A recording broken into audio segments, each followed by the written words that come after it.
voters in place. This vote will be certified and the will of the people will be upheld, but we need to ensure there is a fair and accurate vote first. This election had its issues. At every step of the election process has been stacked against Republicans, starting with the challenger process. Every election, the Michigan Republican Party chair signs credentials for thousands of Republicans who volunteer to observe and challenge the election counting process to uphold the integrity of the vote. This year, I was honored to perform that duty, and thousands showed up across the state. The majority of election officials treated all challengers, regardless of party, with dignity and respect, and let them participate meaningfully in the process. One location and one jurisdiction stood out above all others, being inhospitable and hostile to Republican challenges, the TCF Center. From the moment issues stated early today, the reaction from the Secretary of State, the Attorney General, and partisan Democrats has been antagonistic, belligerent, and disrespectful. I appreciate the hard work of election officials, but I also will not let Republican challengers be disrespected and shut out of the process. And last week, the Wayne County Board of Canvassers noticed significant problems with the election counting process across the county. When the Republican canvassers asked the state to take a little more time to investigate, they were treated again with hostility and intimidation. But rather than treat those threats seriously, many Democrat elected officials looked to further intimidate and threaten these officials. Election after election, we have had the same issues. We certify and then forget until the next election. If folks are proud of a 71% out of balance count in our largest community in the state, then we have very different ideas. This is why I implore the Board of Canvassers to provide meaningful review of Wayne County. In the future, I would ask this board to do three things. First, please use your platform to ensure that all challengers and participants in the election process are treated equally, regardless of their party. Second, please use your platform to end all threats and intimidation to Republicans and all parties. All deserve to have an election with integrity where every legal vote is counted. Third, please demand more from the election counting process so all questions can be answered to ensure fair and accurate vote. I ask you to do that today. I will continue to stand up for Republicans and demand that they be respected.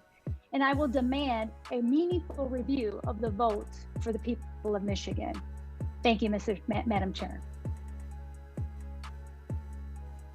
Thank you very much. Is there questions? The board members?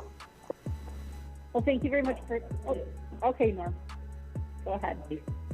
Lori, you've been around for a while, your husband too, and you heard the testimony from some of the witnesses, Chris Thomas being one of them, that we have no choice today, that we have no power to order an audit, even though it appears to be a bit in conflict with statutory language. Specific to the testimony earlier today, do you have any comments on that? Well, I believe we have the opportunity to request a review, a meaningful review. We need to look at the Wayne County results, and I think that you have time in the safe harbor limit dates to make that happen. So I believe that that should happen.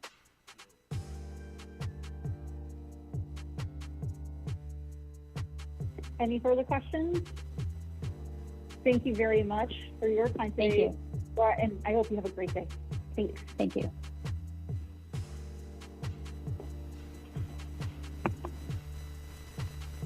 Okay, I will, next one, and if I've mispronounced names, I'm gonna try my best. Charles Steve, who is the attorney for John James.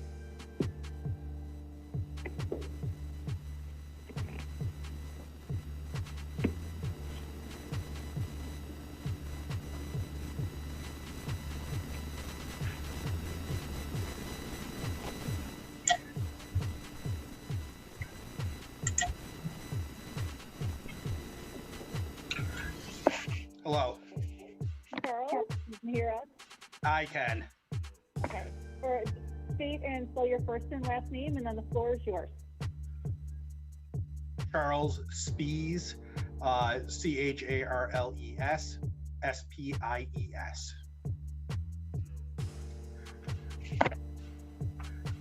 My name is, as I just said, Charlie Spies, and I represent the John James for U.S. Senate campaign. Let's start by taking some issues off the table here, and perhaps that'll let us dial down the hysteria and straw man arguments. First of all, democracy is not dying, and our position is not that this election shouldn't be certified. So all of the rhetoric, legal arguments, and unfortunately even threats from public officials in Michigan about the board having to certify are not relevant here. Those are straw men. Our position is that the board should, perhaps even must, certify, but it should only do that when it is confident that the results that it is certifying are accurate. By definition, and I'm talking Webster's, certification means, quote, to attest as being true. And this board has not only the ability, but the obligation to do everything in your power to confirm that the results you are certifying is true. The vice chairman is correct that you're limited to the review of returns, but nobody has presented legal authority saying that you cannot conduct an audit or independent review of Wayne County's AV canvass to determine the accuracy of those returns that you have in front of you, and you are being asked to sign and attest to as being true. I am not aware of, and nobody has presented any court cases limiting such authority for you in the context of an election canvass. You also have time to get this certification of accurate results right. Michigan law, that's MCL 168-842-1, required you to meet today for the purpose of canvassing and determining the results of the election. The law does not, however, require that the statewide canvass be certified in this same time frame. 842.1 expressly grants you, as part of your role to determine the results of the election, the power to adjourn from time to time for other necessary purposes. So as long as you complete the canvass, then announce your determination no later than the 40th day after the election, you are in full compliance with the law. We're asking you to comply with the law and use the powers granted to you to do what Secretary of State Benson has refused to do and take up the bipartisan cry from Wayne County for an audit or some sort of pre-certification review of their results, and specifically of the out-of-balance AV precincts in Detroit. As recently as 7 days ago, there was bipartisan outrage about the election administration catastrophe. I'm using Lieutenant Governor Gilchrist's expression there, the catastrophe in Detroit. If we use the Wayback Machine to go to August of this year, 72% of Detroit's AV precincts were out of balance, and the Wayne County Board of Canvassers was outraged and passed a unanimous bipartisan resolution requesting the state election monitor an investigation, as well as asking Secretary of State Benson to appoint someone to oversee it. Even Detroit Mayor Duggan reached out to Secretary Benson then in August to get the out-of-balance AV precinct problem fixed immediately. He vowed that we cannot have a recurrence of these problems in November. Now comes the November general election, and while we, the James campaign, other nonpartisan groups, and Republicans have presented voluminous sworn affidavits of problems, I'm going to focus here on the issue that everyone believes is the metric for whether there's a problem that needs to be audited, whether there are out-of-balance percentage of AV precincts. And remember, in August, that number was 72%. And Democrats, as well as Republicans, demanded an investigation to fix the problem. Well, the problem wasn't fixed. The Wayne County canvass showed that over 70% of AV precincts in Detroit were out of balance yet again. And as an aside, please don't be distracted by Director Brader's attempt to cover for his boss, Secretary Benson's inaction and or lack of results by changing the statistical reference for success in Detroit.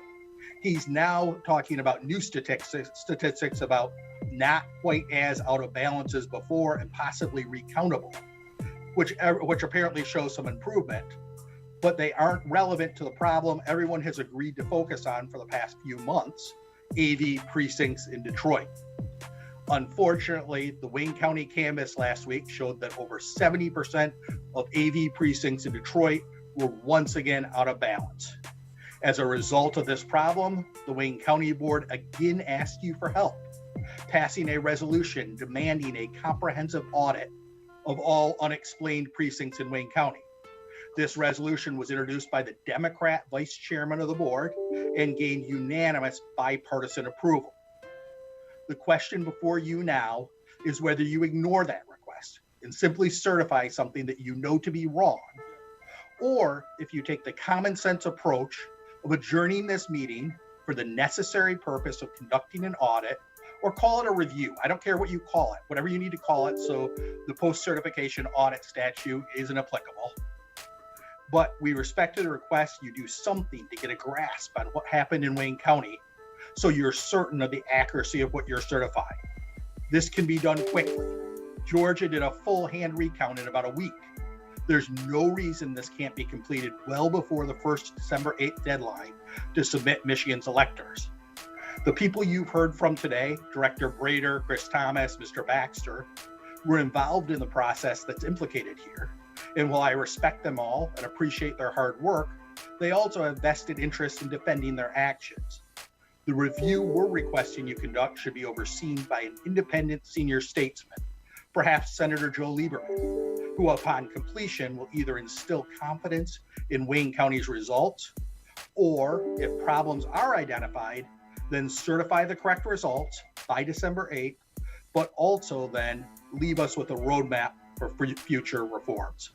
Thank you for your attention. Are there any questions from the board members? Vice Chair. Good afternoon. Good afternoon.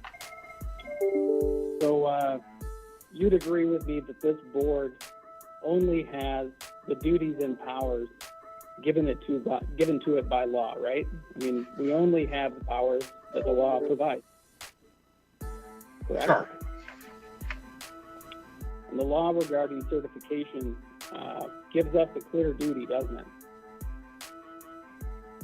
Can you clarify which duty you're referring to? Well, the law says the Board of Canvassers shall canvass the returns and determine the result of the elections. I mean, that's kind of really what our job is here today. It's canvassing the returns that have been certified by the counties, right? Yes, Mr. Vice Chairman, the accuracy of those results. Well, I mean, I've had a pretty good chance to look at the law over the last few days, as you can imagine. And I mean, there's nothing in the law that gives me the authority, and then correct me if I'm wrong, there's nothing in the law giving me authority to request an audit as part of this certification process, correct? Nothing expressly gives you that authority, and nothing expressly says you can't do it. I would respectfully suggest that if you take the rubber stamp approach, that you are not allowed to have any discretion, that makes your job meaningless. They might as well just send the paperwork to the Secretary of State and have her stamp it with a stamp. I don't believe that's why you're there. I believe you and the members of this board are smart people who want to make sure what you are certifying is accurate, and that's consistent with the language of the statute. But I mean, again, we only have the powers and duties given to us by law, right? I mean, I've reviewed the law here. It's not complicated. It's very simple. We're required to canvass the returns and determine the results. I've reviewed every section. I haven't found anything about an audit. I found nothing about authority for us to delay certification because we're waiting for more accurate results. I found nothing about making certification contingent on an audit. I have found nothing that gives us the authority to review complaints of fraud. I mean, I think the law is pretty clear here. And again, this board has such limited authority. I don't see anything where we're given the authority to act as a court or act as a prosecutorial agency. We are a simple board that's tasked with reviewing these returns and certifying them. Am I wrong? Yes, Mr. Vice Chairman, you are wrong. I respectfully suggest that you look at 168-842-1, which requires you to ascertain and determine the result of an election. That's the language of the statute. You have the power. Based on these returns, though, and nothing else. I mean, I've reviewed all the other sections. There's nothing that mentions an audit. There's nothing mentioning a review. There's nothing mentioning our authority to review complaints of fraud. It's limited to ascertaining the results of an election based on these returns or the statements from the counties. And there's nothing else in these sections of law that say we can do otherwise. In order, Mr. Vice Chairman, in order to make your argument, you had to ignore what I just read to you, the language of the statute, and add some language based upon the result of the returns. You added that language that's not in the statute. I suggest that you have the ability to ascertain and determine the results of the election, and that's consistent with the provision giving you the right to abstain and take the time to take for any necessary actions to help you determine that. So that you can't, there would be no reason to have that provision for extra time if you were just a rubber stamp. Again, there is nothing in the law that says we have the authority to do the things you've requested, correct? I respectfully disagree. I just read you the section that says your job is to ascertain and determine the results of an election. There is nothing that restricts your ability to do that. Well, actually, it says where you shall canvass the returns and determine the results of the election. Okay, election based on those returns. There's nothing else in law. And I mean, we can agree to disagree, but I think the law is on my side here. Our duty is very simple, and it's a duty. We have no authority to request an audit, to delay or block certification, to review inaccuracies that happened at the local level. Those results have been certified. Our duty is to look at those certified results, look at the math, and then certify. That the statute couldn't be more clear. I respectfully suggest that if you believe those results are accurate in front of you, then your position makes sense. If you, however, like the Wayne County Board of Canvassers and like this board in just a few months ago in August, think that it's a problem to have over 70% of AV precincts out of balance, then those results in front of you are not necessarily accurate. And you have not only the ability, but the duty to look into those to ensure what you are certifying is accurate. We're going to have to respectfully disagree on that because I find no language in the law saying that at all. And regarding adjournment here, I mean, I will agree with you. We have the ability to adjourn, but we can't create out of thin air an adjournment. I mean, we have to have some authority to adjourn. And there's nothing here in the law that I'm finding where we have the authority to say we are going to delay for an audit again. We're going to delay to conduct a review of the election. We don't have that authority at all. I think we may respectfully disagree again. I would refer you to 168-842-1, which specifically says you have the power to adjourn from time to time for necessary purposes. So if you believe that it is necessary, as in your role as certifying the accuracy of the results, for there to be additional time to look into what happened in Wayne County, then this statute applies. But we can't create that necessity out of thin air. Again, we have to have legal authority to do it. I consider the statute to be authority. Do you have any further questions? Okay. Is there any further questions? Thank you very much, Mr. Steves. Thank you. I just want to make sure we do have City Clerk Janice Winfrey on Zoom. Okay, so we will bring up Detroit. Hey, what's up, all my hooligans? I hope you guys are having a good afternoon today. I'm going to take this time really quick to speak to you guys. I don't want to be speaking over everyone. Please let me know how you're doing in the chat. This is not caught from the beginning. I was sitting there watching it, and then I thought, hey, it'd be really great to show all my hooligans what's going on.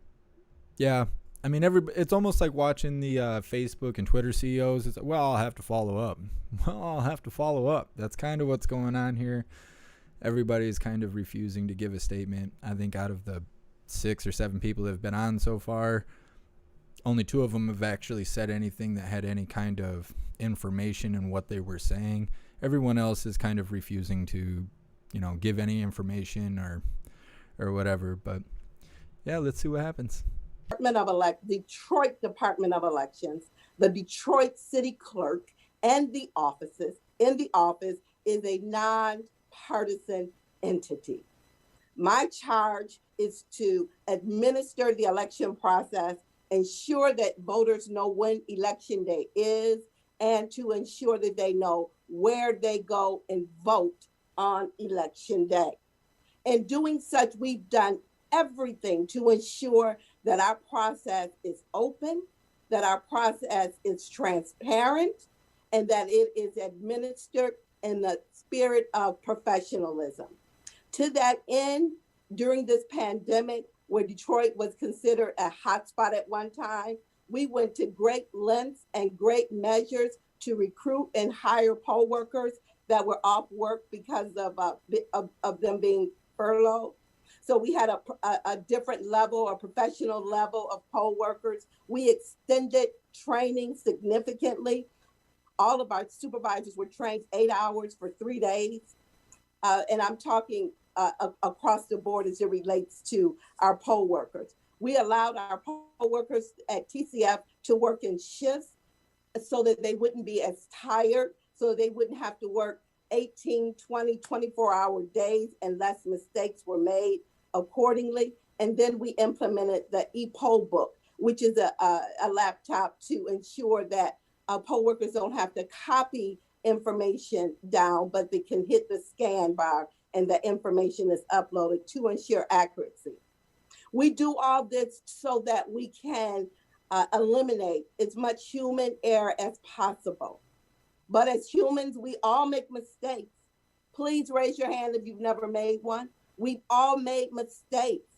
And to that end, if our laws would allow for human error, therefore being able to recount every ballot every time upon request, we wouldn't have to have these long deliberations to do your ministerial act of certifying the canvass of returns. We wouldn't have this if only our laws were reflective of errors that humans make. The only way that you'll show the purity of the process is by allowing for a recount of every canister upon request, regardless of whether someone made a mistake or transposed numbers or not. That's all I wanted to say. Thank you for the opportunity, and I appreciate the work that you all do. Ms. Winfrey, I know, is there questions from the board members? Mr. Schenkel. Hi, Mrs. Winfrey. If you recall, we had a phone conversation a couple weeks after the August primary. And, yes, sir. One of the topics that came up was having the Republican and Democrat in each poll pursuant to state law. Mr. Baxter testified earlier today that can't find Republicans to hire, is what I put in my notes. He said no Republicans applied. And I've got a list of 50 to 100 Republicans that did apply, and we're told we're full. So that is, my information is contrary to Mr. Baxter's testimony. And I know you were right in the middle of this saying just have them apply on our website.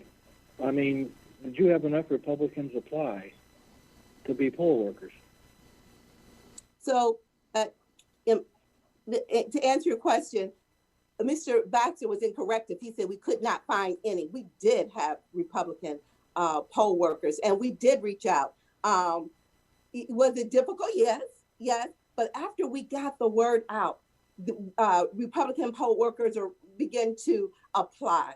apply. And we had a great number of them. I don't know the exact number by heart, but we had quite a few. However, we did have to turn away poll workers, regardless of their classification, if it was too late when they responded. And that's what happened a lot of times. The training process is extensive and quite involved.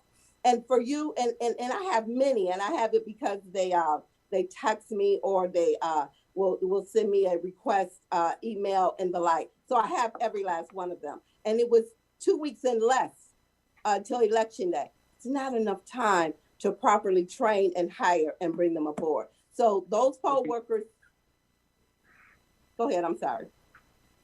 I'm just going to say the list of people I had that applied that are Republicans, you said must have applied too late. And as there were people at Global Hall informally asking the different counting tables, how many Republicans at this table, the response was no every time, or it'd be fine when send them over.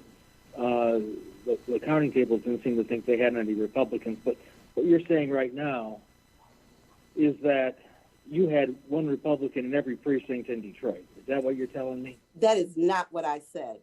I said that we had Republicans. We had Republicans that worked with us. All of those, we did have. Hey, thank you, Puddin' Puss. I really appreciate the support. I don't have that information before me. I'm just leaving the hospital, Mr. Shenko. I didn't even know I was going to have to do this. I wasn't supposed to have to do it. I have a dire medical emergency. Excuse the point of personal privilege. I got to thank my mayor,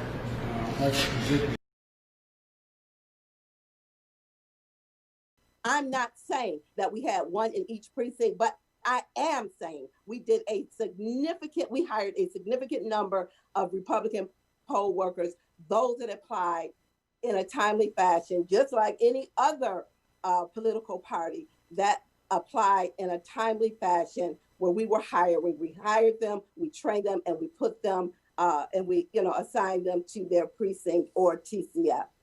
What you will find, Mr. Shinko, what you will find oftentimes is that people are not willing to admit in front of other crowds of people what their political party is, and that's their business. Okay, the law requires you to hire a Republican per precinct. Do you believe the law was followed? I can tell you this, that we did everything in our power to ensure that requirement was met. And let me say this to you, Mr. Shenko. Hey, thank you so much, Madeline.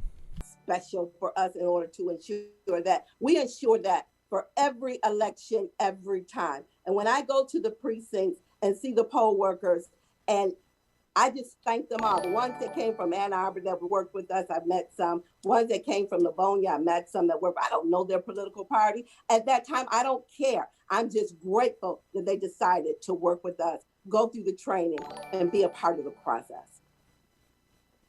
Okay, but on your application, when somebody applies to be a precinct worker, they put down what party they affiliate with. Is that true? Yes, and yes, so some you of would them know do. Today, then, excuse me, I didn't finish. I didn't finish the answer. Yes, that question is on there, and some people mark it off, and others do not. Well, if they don't mark it off, then they're not a Republican or a Democrat. Then. Well, if they don't mark it off, I don't say that. If they don't mark it off, I say they just didn't answer the question. But that doesn't mean that we can't hire them. Well, you can hire them, but they don't fill the slot as the Republican for the precinct then.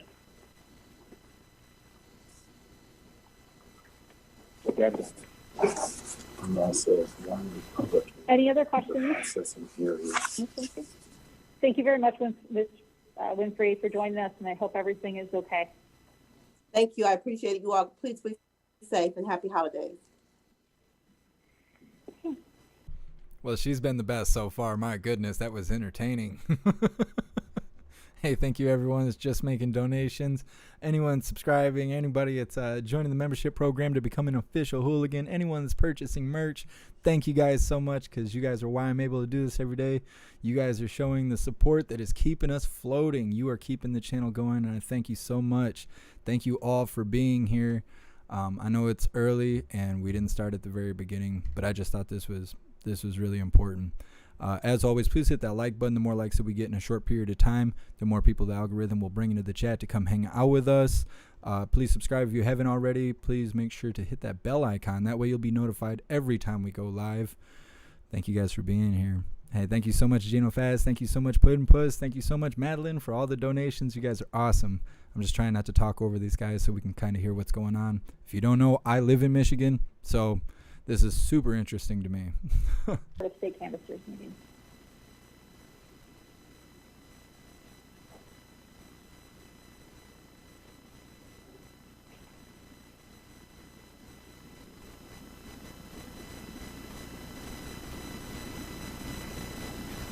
Were they waiting for me to get done speaking?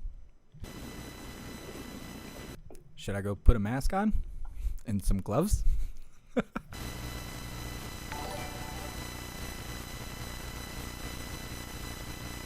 You guys really should have seen the chat, their chat. I was sitting here watching this before I decided to go live, and man, their chat is toxic. Oh, toxic. Crying every once in a while though. You could see somebody say, "Release the Kraken." It's like, oh, I know where your head's at. Release the Kraken. Yep. Funny stuff. It's not funny, but it's funny that, people behave this way as grown adults, argue and cry and choose to look the other way than just stare right at the facts. It's super interesting. Yeah. It's wow. Thank you guys for being here.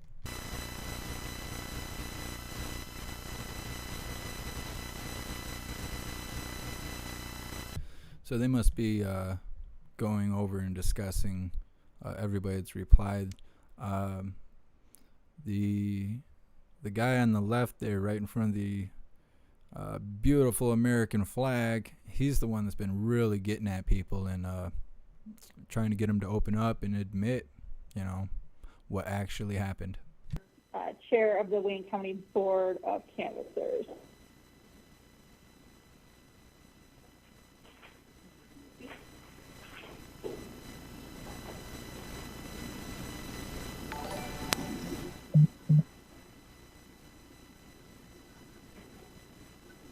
There's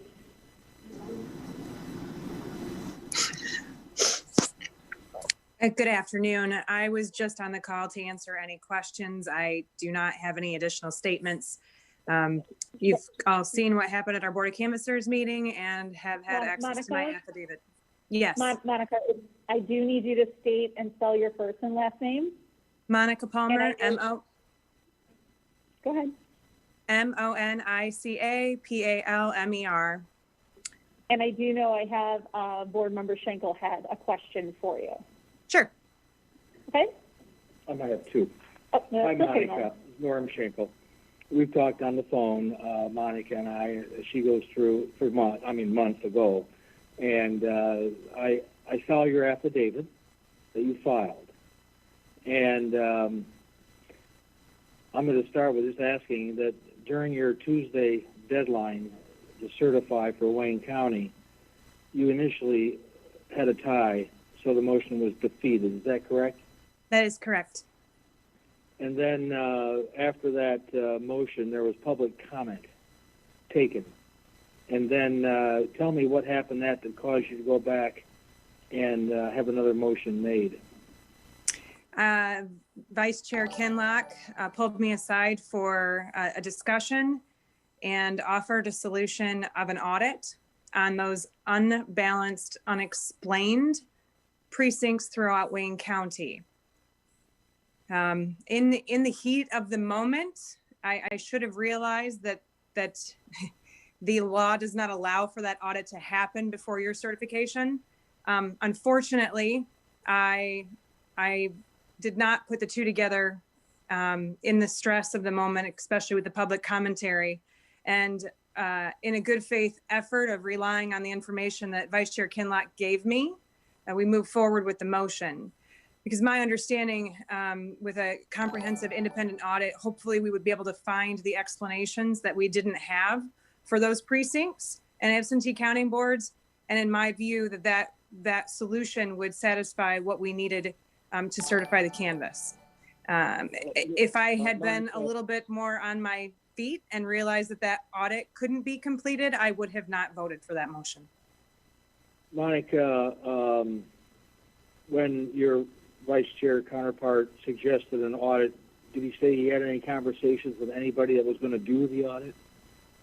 He said that he had confirmation from Governor Whitmer that that audit would take place. Okay. Do you have the minutes of your meeting from last Tuesday? I received them shortly before this meeting began. Are they accurate in your opinion, the minutes that you're looking at? I have not had a chance to review the entire document yet. Do you recall, as part of the motion to certify, that someone made a motion to reconsider the vote by which the certification failed before they made the motion to certify? No, there was no motion to reconsider. And are you mandated to be guided by Robert's Rules of Order? My understanding after doing a little research is that there is no distinction of what rules we need to use. And upon further review, I believe that if I was going to bring that up, it would have had to been done at the time. So my last question is that I think, I don't know about my Democrat colleagues, but I know Aaron and I have received quite a few comments, outright threats, nasty emails, telling me my family's at risk. I had one person even suggest, Shinkle, you got to vote yes to certify for the safety of your family. So we've been through that. And I think you and Mr. Hartman went through the same type of thing. Tell us about what you went through. Well, lots of public comment with harsh words. There was a state rep-elect who brought up my daughter and on public comment listed what town I live in and what school my daughter goes to. I have received text messages with graphic photos of naked dead women, and then a photo of my daughter letting me know that that's what's going to happen to my daughter, calling me a terrorist and saying that my entire family should be fearful for their lives. Okay. It sounds a little bit more graphic than I was prepared to go. I wasn't that graphic. No one sent me pictures of my family. And Mr. Hartman, I can assume, would probably say similar things. These threats impact your decision-making process in any way? The 2 hours of public comment did throw me for a loop. Like I said, with the conversation with Vice Chair Kinlock, had I had my wits about me a little more, I would have realized that offer of the audit was not going to get us to where we needed to be to have the answers on those unexplained balances. During the canvass, we had absentee counting boards where the number in the poll book for the voter list did not match the number on the statement out of the tabulated total. And we had to receive corrected poll lists from the clerk's office. Some of those did not show up until the day before the certification. And I've got some questions as to why I wasn't able to review the precincts that were updated and corrected and came out balanced, or the ones that remained unbalanced, and possibly with explanation from those updated lists. And to further go. If I can interrupt you for a second, I asked Mr. Baxter about those updated lists showing up to the board, your board of canvassers, the night before you're voting, and he didn't acknowledge that. Tell me what happened with those supplemental lists. There was a gray tote delivered filled with manila envelopes with updated poll lists the afternoon before certification. I'm sorry to interrupt you. You finish the previous thought. But... Okay. Monica, thank you for coming on. I'm sorry you had to go through what you went through, as well as any other appointed official in the state of Michigan, if that happened to them. It's outrageous and should not occur. But it's our new society. Whoever it threatens the most seems to think they're going to win. I'm done, Madam Chair. Thank you. Thank you, Mr. Nagel. And I'm very, and I do, I speak on behalf of the board, very sorry for what you've occurred through this. It's very unfortunate and it's not appropriate at all. But I want to thank you for your time today and answering some questions from the board members. Thank you. Thank you. Okay, I'm going to double check if Mary Ellen is on. I am, I hope. Okay, real quick. Before we went live, they went on a recess because there's somebody that they feel is a critical person in providing information on the certification. And they said that she's not actually here today. And they went on a recess for probably about 8 minutes or so while I got everything ready to go live. I really wonder how that's going to impact all of this.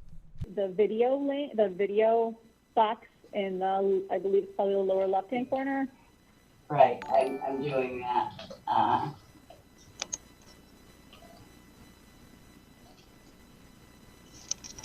And yeah, Oh, my technical. Something I've never understood is how come everything that the state uses is janky, right? Like, you ever been on the state website, you hear their microphones, you see how this is all set up and nobody knows what to do, how to make it better. This person doesn't know how to work their camera. But these people are in charge of making laws and taking care of, you know, all the legal aspects that keep society rolling here. That's always concerned me since I was younger. You go on a state or federal website and it lets you know, hey, this is not a secure site. Why not? Do you guys not have the funds to take care of that? Do you guys have secondhand mics? Do you guys not have anyone that understands how to use microphones? Like, I don't know. I don't really know. You would think they would have top-notch stuff, but maybe that's just me being ignorant. Feel free to let me know. Results of the November 3rd, 2020 election.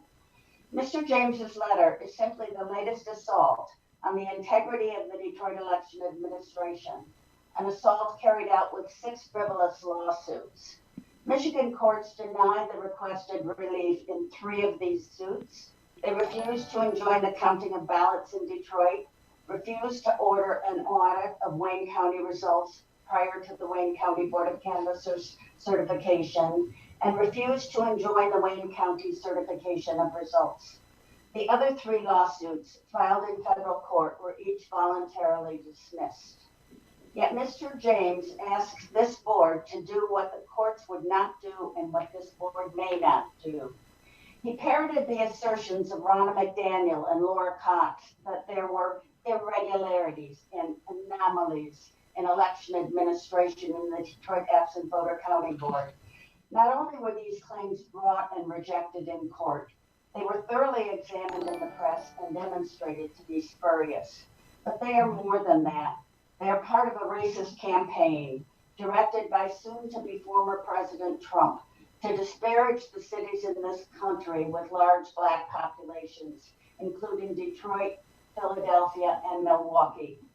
Trump and his allies have made repeated and baseless assertions that the votes cast in these cities are fraudulent and illegitimate, that Black majority cities are corrupt, that the election administrators are dishonest cheaters, that they have conspired to falsify the vote counts so as to deprive Trump and James of electoral success. Trump seeks to disenfranchise Black voters, and John James joins him. Has he no sense of decency or shame? That there has been a clear and concerted attempt to discredit the Detroit election results is best illustrated by the claim that this is about unbalanced precincts. It is widely yes. I apologize. We are having a little bit of audio difficulty. So they have a remedy for that. Okay. So I believe there's a number. So if you can, I don't know, we will need you, I don't want you to say it, no, I'm just trying to, if you What can is the email difficulty? if you can email your number to Adam Percassi, then we can have you on audio with the phone. Okay. Or now we can hear, hold on. Can you hear me now? Whatever you just did, we can hear you now. Okay, I didn't do anything, but what we're could good. you let? Can you hear me now? The speaker is off camera because she doesn't know how to turn her camera on. And I'm not just being an asshole. That's what's going on here. A concerted attempt to discredit the Detroit election results is best illustrated by the claim that this is about unbalanced precincts. It is widely recognized that precincts are unbalanced all over the state and the country. The lack of balance does not affect the tabulation of votes and does not impact certification. That the Republican efforts are motivated by racism is best illustrated by the conduct of Republican canvasser Monica Palmer, from whom you just heard. At the meeting of the Wayne County Board of Canvassers, she suggested a motion to certify all of Wayne County except Detroit, despite the fact that the percent of unbalanced county boards exceeded 50% in Dearborn, Livonia, Canton Township, and Redford Township. Why single out Detroit? It was obvious to the many people who spoke in that public comment period, and it must be obvious to John James. Detroit is 80% black, while Livonia is 95% white. John James is joining in the calumnies of Donald Trump, Ronna McDaniel, Laura Cox, and Monica Palmer. That he has joined in these racist claims will not be forgotten. Thank you. Is there any questions from the board members? Well, thank you very much, Mary Ellen. I apologize. I didn't realize that we're recertifying because we're trying to determine if the election was racist. I did not realize that. I thought it was something else. I thought it had to do with, like, fake votes and, numbers that don't make sense compared to the population and general voter turnout. It's racism, everybody. Wow. Election clerks and such. So with the permission of the board, I want to go to our 3 minutes, possibly 2 minutes for public comment. Unless there's no issues. Okay. I can go to 2. Well, I think most people have been holding the case. Yeah. At least 3. 3? Okay. So we will go forward, and Adam, we are going to put the timer in just for efficiency, and for our anyone who is speaking, we are going to hold to that 3 minutes. When you hear that timer, I will let you know that your time is ended, and then we will go on to our next public speaker.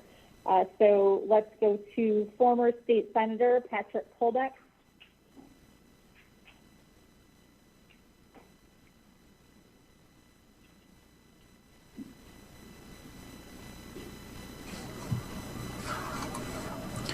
Can you hear me? Hey everyone, I'm trying not to speak over these guys, especially if they're not even going to be on the screen where we can at least attempt to read their lips.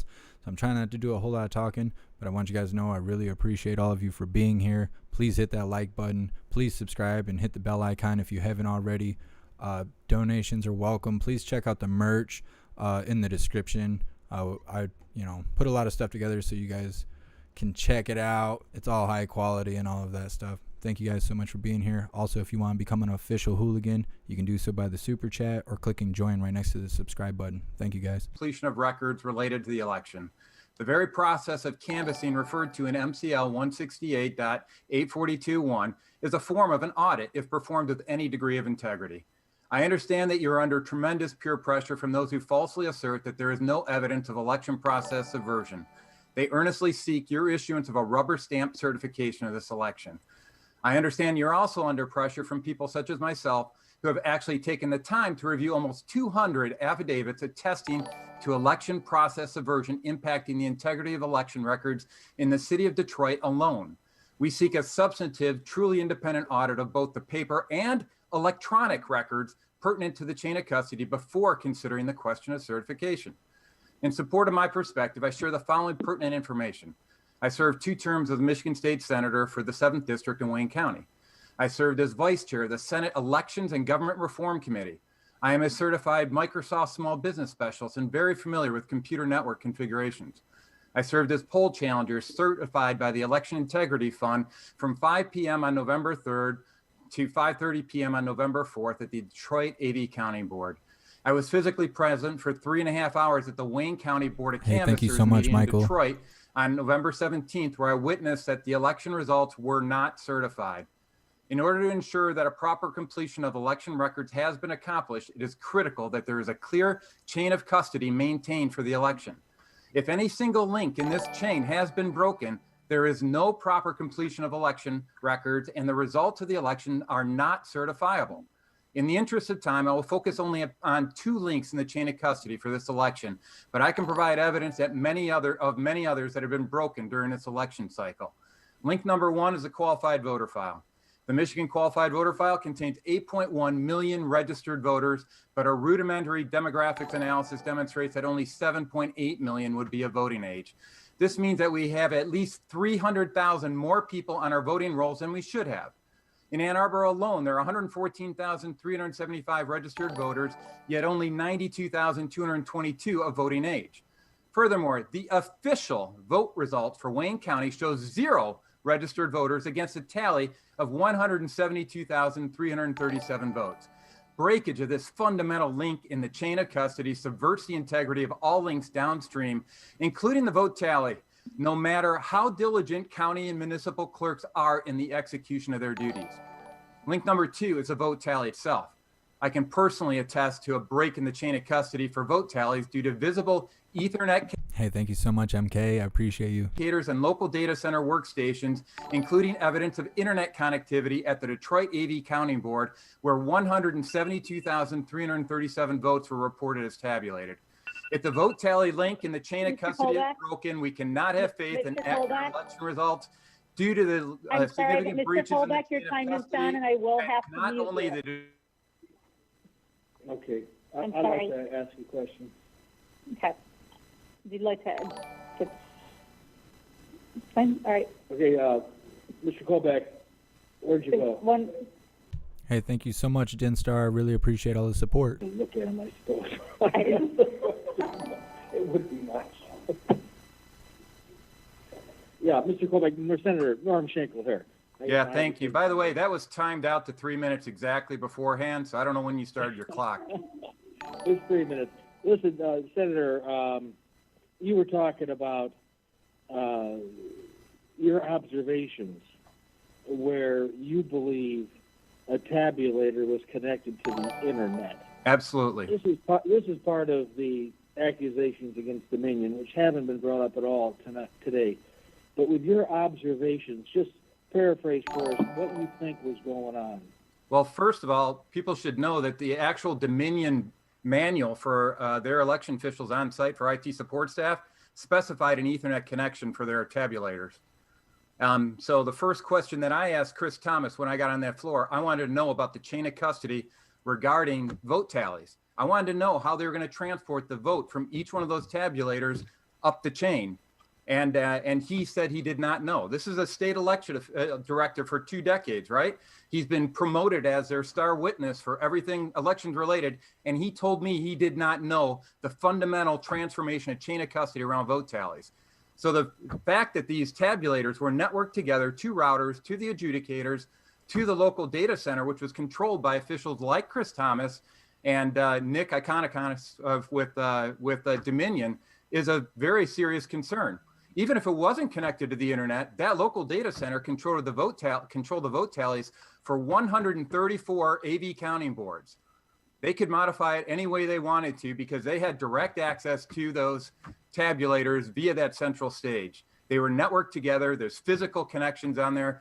I will attest that it was connected to the internet as well, because all you had to do was walk around all the different terminals and you can see the internet connectivity icon on all of them. When you open that up to a wide area network like that, you immediately breach the chain of custody. You may as well ripped off the seal on the envelope in a flash drive when you're transferring it from a precinct to the clerk's office. It's the same thing that happens because you can hack into a election system in a matter of seconds. Okay, and my last question is a follow-up. I'm sure you brought this up. I did.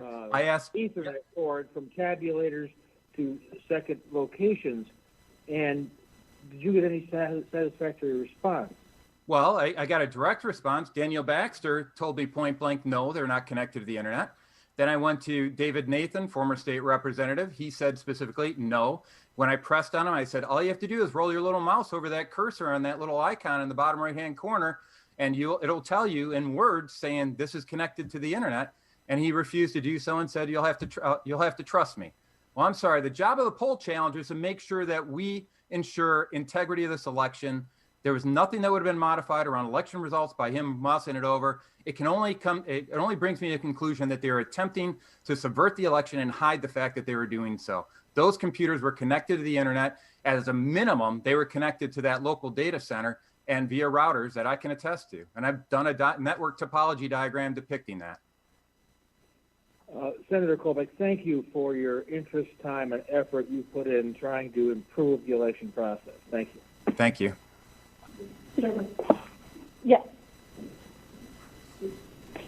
Senator Colbeck, yes. If you're alleging fraud in this election, have you taken it to the Attorney General, your evidence? I've submitted my affidavits to lawyers, and we've moved it up the chain that way. And you'll notice that when a lot of people from the Democratic Party are refuting the Republican poll challengers, stating that they were refuted in court, we were never getting an opportunity to cross-examine the witnesses on the other end, like Chris Thomas. So have you submitted evidence of fraud to the Attorney General's office? I can submit it to anybody you'd like me to submit it to. I've submitted it to our lawyers, and it is being introduced as lawsuits.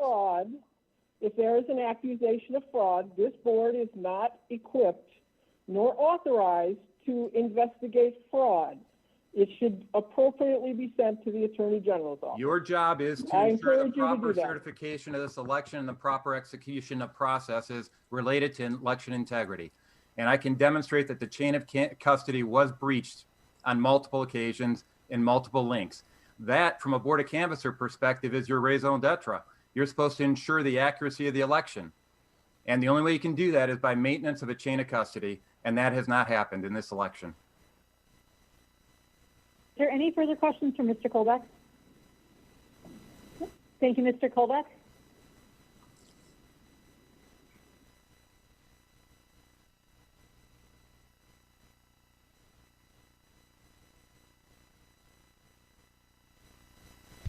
Well, damn, thank you guys for being here.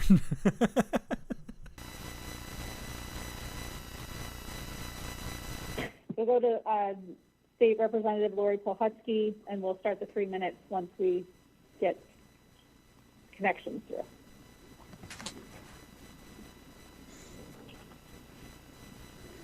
Hi there. Can you guys hear me? Yes, Lori, we can. Please state and spell your first and last name, and then the 3 minutes will begin. My name is Lori Polhutsky, Laurie Pohutsky. I'm not going to take up too much of everyone's time. I know that you guys have more than a full agenda and a lot of people before and after me.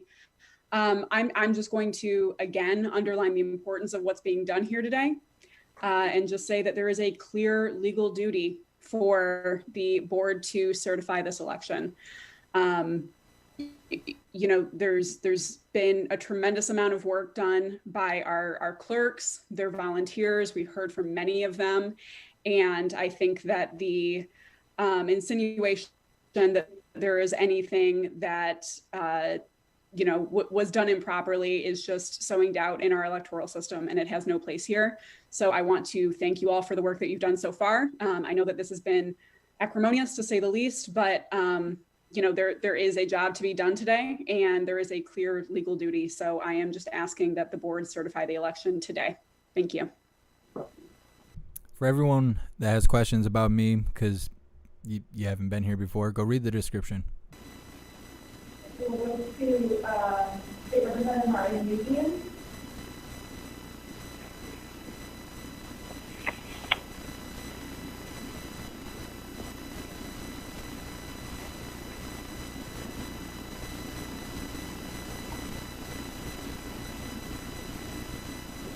All right, you can please state your first last name for the record. And I need to put my mic back on, and my apologies. If you could please state and spell your first and last name, and then their 3 minutes will begin then. Sure. My name is Mari Manoogian, spelled MariManoogian. Thank you, Chairwoman Bradshaw and members of the State Board of Canvassers. I, like my colleague, Representative Pohutsky, will be brief. There's been a lot of comment that's already been made, and I know there's quite a few folks speaking after me as well.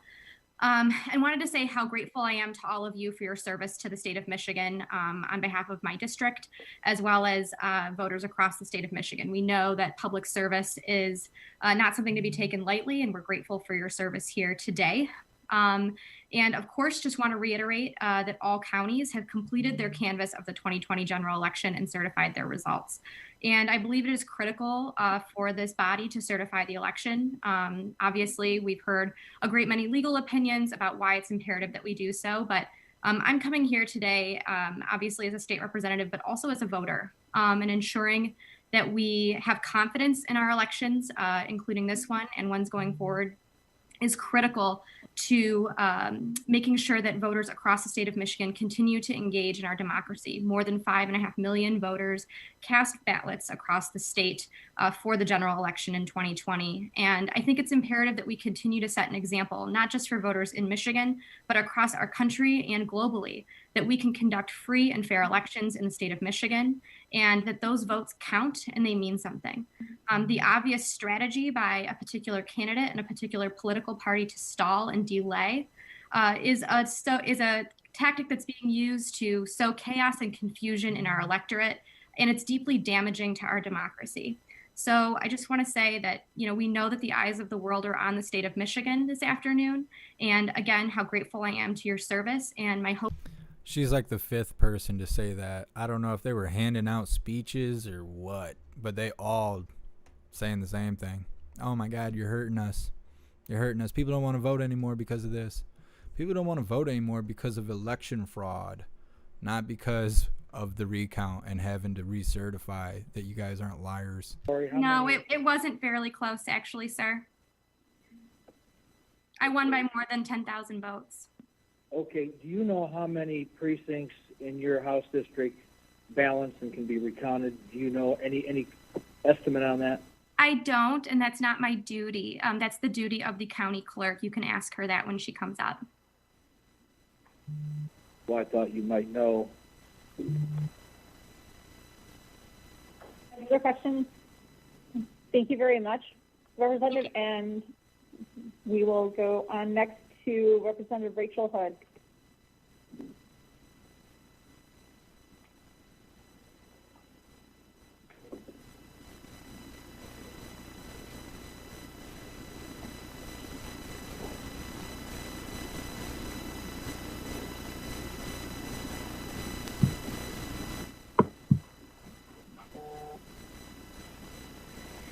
Hello, everyone.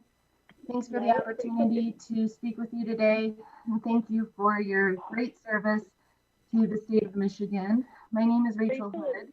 Rachel, if you can state and spell your first and last name, and then your 3 minutes will begin. Oh, sorry. Rachel Hood, R-A-C-H-E-L, Hood, H-O-O-D. Great. So our district turned out in record numbers to participate in this election. I serve the 76th House District in the city of Grand Rapids, Michigan. They respect our city and county clerks' professionalism in submitting our city's votes. And we are hopeful that you will also accept their contribution to to the state. Rachel, we're having a little bit of hard time with your audio. It's very mumbled. So I'm not sure. Hey, thank you so much, Cab, for joining the membership program. You're officially a hooligan. Try again. Okay, how is this? It's a little better. We'll go. Okay. The election is over and it's time to respect the will of the people. More than 5.5 million people have voted in historic numbers to move forward to tackle our nation's greatest challenges and make life better for all of us.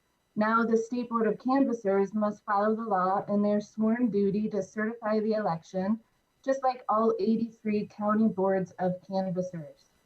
As the AG's office stated earlier in this meeting, if there isn't going to be a statewide or if there is going to be a statewide or individual jurisdiction audit of the election, which Secretary of State Benson has already announced will happen, by law, that happens after the certification. So there is no legal basis not to certify or to delay. There is no logical basis to delay certification. This is a managerial and simple task that's necessary in order to resolve the very concerns individuals may be sharing about the accuracy of our elections. If a candidate would like to petition for a recount, they have that right, but by law, that can only happen after certification.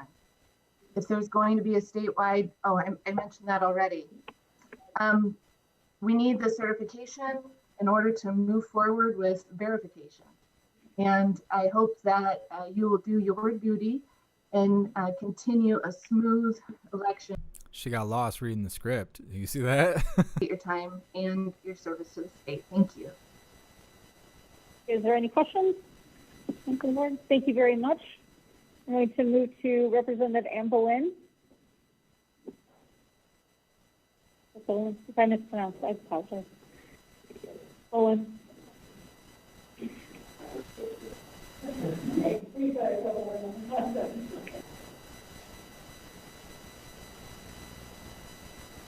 Doesn't look like she is on, so we will move to Mayor of Jackson, Derek Dobies.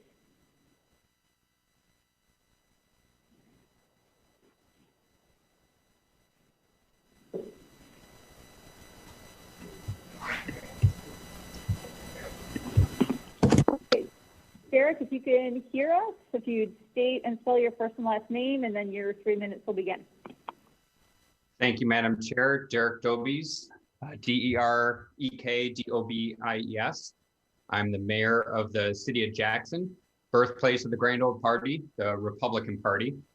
Over 2 weeks ago, I had the opportunity to be a credentialed election challenger at Detroit's absentee counting boards at the TCF Center. I was there from 9 a.m. until 11 p.m. I witnessed firsthand hours of Republican challengers harassing workers with frivolous claims, inappropriately demanding to know their partisanship, intentionally causing delay with redundant questioning, and fomenting inappropriate and intimidating stop the count chants right inside the room. I even witnessed Republican organizers training volunteers to challenge every single military absentee ballot, however meritless. Imagine a surgeon having to perform while constantly having their procedure and integrity questioned, all while others parade loud, distracting chants outside the operating room. But despite all that, those poll workers remain professional. We owe them a debt of gratitude for their long, difficult hours and tedious work to ensure every vote was counted, particularly during a pandemic. But even before they finished, President Trump and the Republican Party levied allegations of fraud and wrongdoing. To be clear, the vexatious litigation and the false narrative that it fabricated is an attempt to pressure civil servants such as yourselves to act illegally for political gain. Please don't take that bait. Recall what Jackson's state senator, Republican Majority Leader Mike Shirkey said after a meeting with Trump just this past Friday. He said, and I quote, "We have not yet been made aware of any information that would change the outcome of the election in Michigan, and as legislative leaders, We will follow the law and follow the normal process regarding Michigan's electors, just as we have said throughout this election, end quote. Jackson voters implore you to listen to Senator Mike Shirkey. Follow the normal process. It is your moral, legal, and ethical responsibility to join the unanimous consensus of all of Michigan's 83 other county canvassing boards, all of which are also bipartisan, and join them in certifying the results of this election. Voters had a say in picking the political candidate they wanted to win. You do not legally have that choice. You are required to certify the results, and you can do that here today. Your actions matter. They matter for carrying out the will of the voters in Michigan and for preserving the democracy we all hold dear. Please do not break it today. Thank you. Any questions? Thank you very much. Can you guys still see me roll my eyes when I got my glasses on? We'll take a quick recess with the board's approval. Okay, we are at recess, please.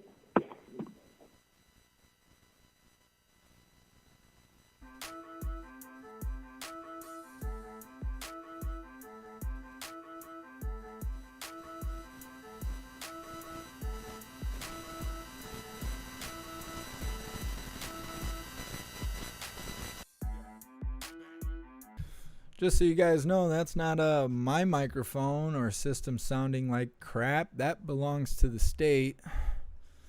Good for them. Man, that's super interesting. Super interesting. It's interesting that we can have so many different opinions from all of these people that they're bringing on to question and interview. Yeah, there is a considerable amount of people who are almost exactly saying the same thing, reading off their little piece of paper that was handed to them by somebody, I'm sure. But the people who don't agree with just blindly certify, you could tell they're passionate. They don't really seem like they're reading a speech, do they? Speaking from the heart, maybe, but that's pretty American. I don't know. They get funny about that. You start speaking from the heart. Yeah. It's pretty interesting, I think. I like how they've talked about how the voter turnout doesn't make sense, the amount of votes doesn't make sense, the amount in one direction doesn't make sense, and it's not even just like in modern times, it's like in American history, it just doesn't make sense. Just all of a sudden, this is just a weird year, and I mean, we all know because of the FONA, that fake Rona, we know, but then you have somebody like that guy get on and say, oh, well, this is false. This is false. You need to certify. There is no reason. There is no reason for doubt. There is no reason for delay. What do you mean? What about your colleagues that just literally said all the reasons that there should be a delay or there should be some sort of consideration that maybe we shouldn't blindly certify this? But no, let's just ignore that and just keep screaming, hey, this election was racist. That doesn't make any sense. And I seen some idiot in the chat who was like, oh, well, their families were being threatened. Yeah, but not because of their skin color. I know racism, the word, the phrase, the hate language that's out there is getting so played out that people don't even understand the definition of racism. But yeah, these people were not threatened because of racism. They were threatened so they would certify out of fear. I know not everybody understands that, but my hooligans sure do. And speaking of my hooligans, I just want to let you guys know how much I appreciate you for showing up no matter what time of the day we're going live. You guys always show up without fail, and I really appreciate you. Big shout out to everyone that's been making donations, purchasing merch, or joining the Hooligan program. That's what I should call it, the Hooligan program, the membership program to become an official Hooligan. Thank you guys so much. You're why I'm able to do this every day. You are what is keeping the channel running. So big shout out to all of you. I'm not sure how long this recess is going to take. So I'm going to take a second to see what else we can find on the internet to entertain us until they come back.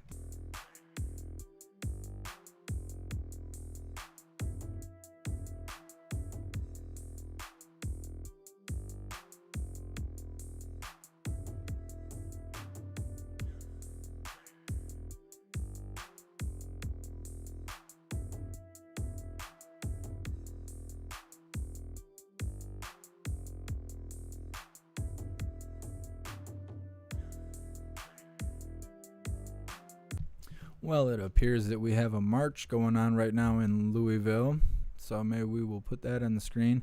I also want to mention that you guys should join the Discord.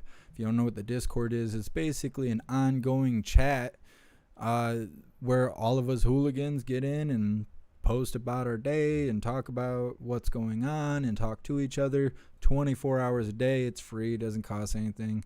If you're on a computer, I don't even think you need to download an app or anything. You can just log right in. But it's a way to stay connected to all of us, especially if YouTube decides to censor the channel again. That's where you can get up-to-date information on where you can find us streaming next. If you haven't followed me on D Live, please follow me on D Live. D Live is pretty awesome. Big shout out to everyone that's on D Live right now. I really appreciate you guys for showing up and hanging out.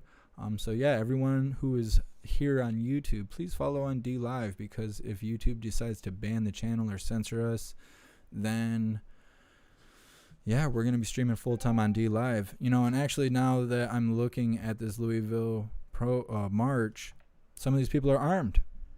I can't. Okay, come on, phone. I can't. I'm not even able to show that on YouTube. That's why we were censored, is because somebody was legally holding and open carrying a firearm, and YouTube hates that. They hate that. So they decided to censor us for it. Stuff like that. They're going to censor themselves out of existence if they keep it up. So please follow on D Live. But something I wanted to mention that made me think of the Discord is, I'm not sure who is all aware, but there was an officer involved shooting last night in Portland. Somebody was fatally shot. That is all I know as of right now, but history has shown that when that happens, the protesters come out. So I'm assuming there will be lots of stuff happening today. Normally Mondays are really slow, but then again, we will see. It is very unfortunate, but we will cover it. So make sure you guys are subscribed. You have the bell icon highlighted, tagged, or however it needs to be set up. That way you are notified every time we go live. I do my best to try and go live every day, sometimes even multiple times a day. Like today will be one of those days. Yeah. Thank you guys for being here. Let me find something to put on the screen for a moment while they're at recess. We got to let the kids play.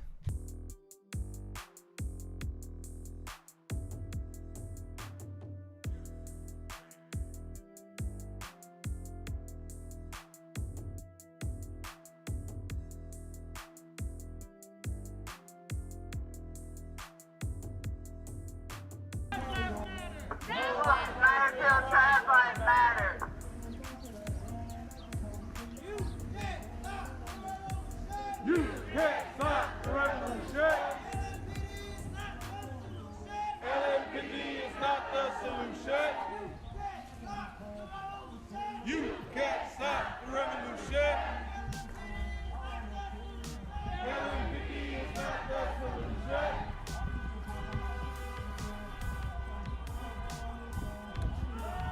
Only details. The only details that I have that I think are accurate about the suspect is that it's supposedly a white 45-year-old man with a gray beard.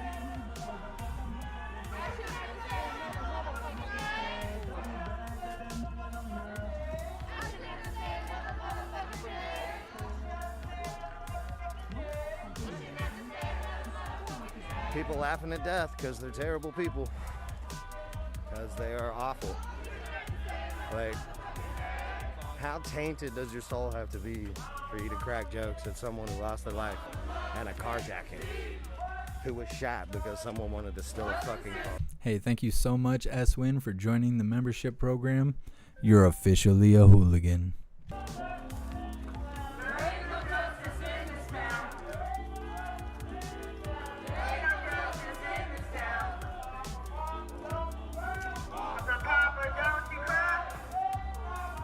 Hey, thank you so much, Adam, for joining the membership program. You are also officially a hooligan. They laugh react to death because they're terrible people. It's fine. I'll get home and block them, and then they'll never be able to watch my stream again. So I hope they enjoy being able to watch today.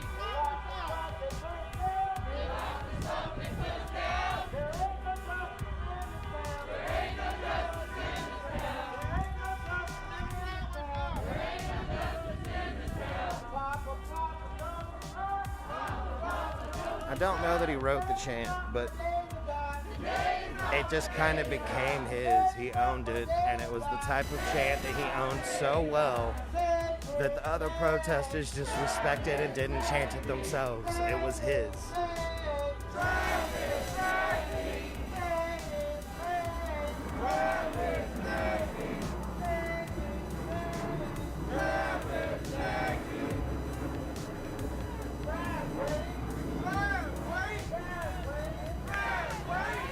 It's fine. All the people that laugh react, they're just cowards. They wouldn't come out here and laugh at us because they're scared.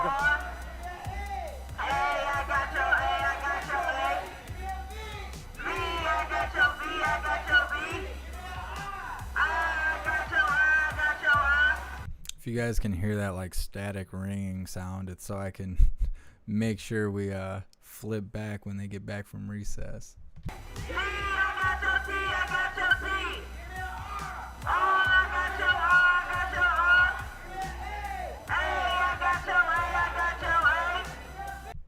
Charlie, we're streaming on D Live right now. So, yeah, I am. Good suggestion. Thought it was a good idea, too. Artist keyboard warriors.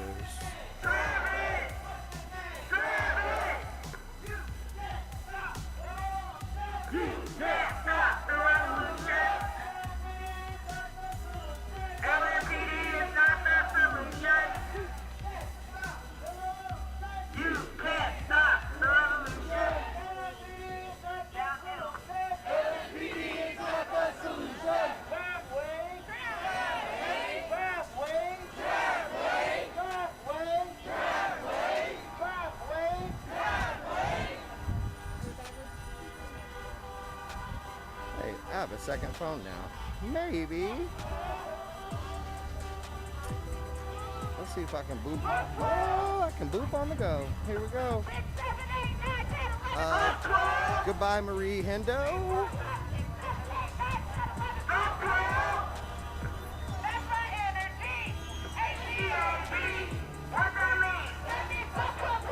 Goodbye, Jim Caskey.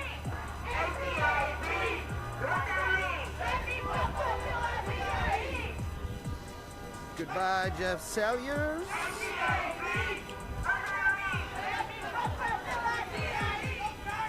Goodbye, Beck Clayton Hager.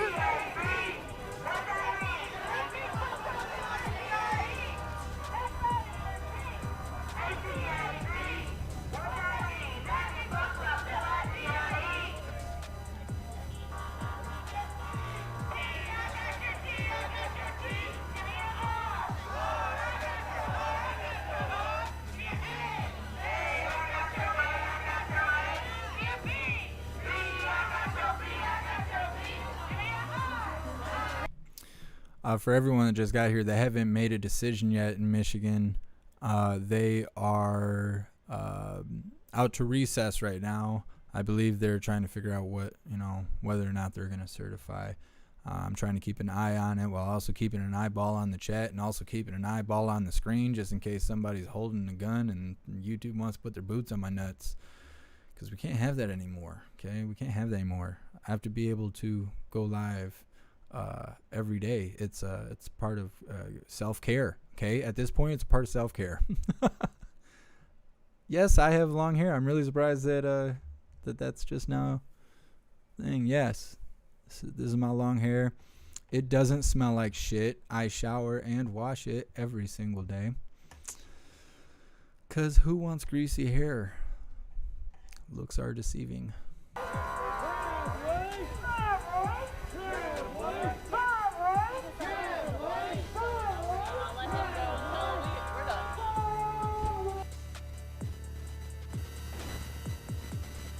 Okay, welcome back. Love technology, really do. I want to make a couple comments before we continue with our public comment. We do have over, I think the last count, over 500. And because of that, with permission of my board members, I think we're going to move it to about 1.5 minutes to 2 minutes, Norm? That's the only thing. I mean, If they're saying something, we will need to, Yes, just because we want to make sure that everyone's voice is heard, and I want to make sure that we go from there. But I want to make just a couple technical. After I call your name, your screen will change and you will rejoin the meeting as a presenter.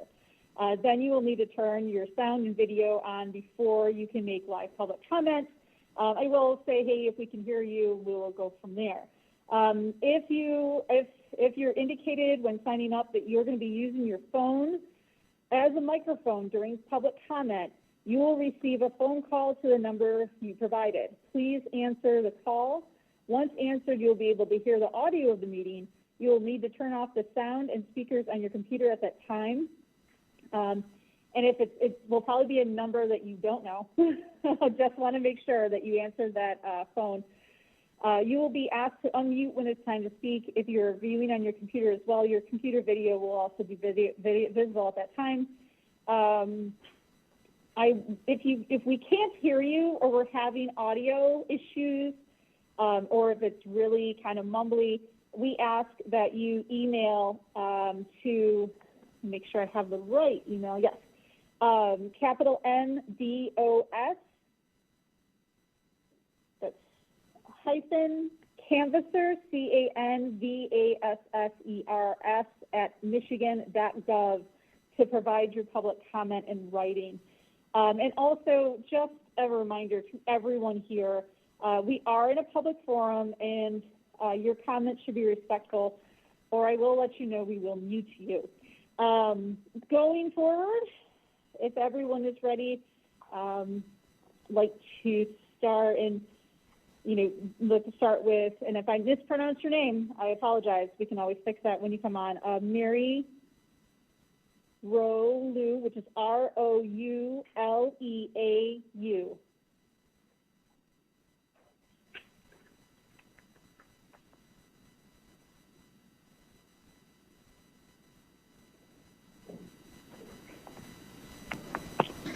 Good afternoon. My name is Mary Rouleau. I live in Grosse Pointe Park. From October 5th through November 11th, I spent approximately 60 hours watching election workers in various capacities lawfully doing their job.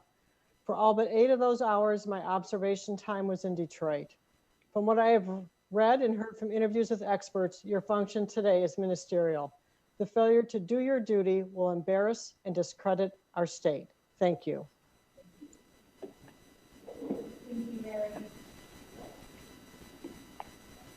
We're going to go to Wendy Gronbeck, Gronbeck.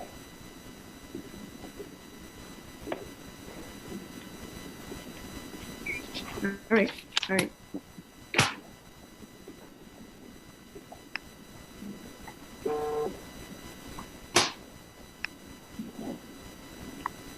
Hi, Wendy, if you just muted yourself, I can see it.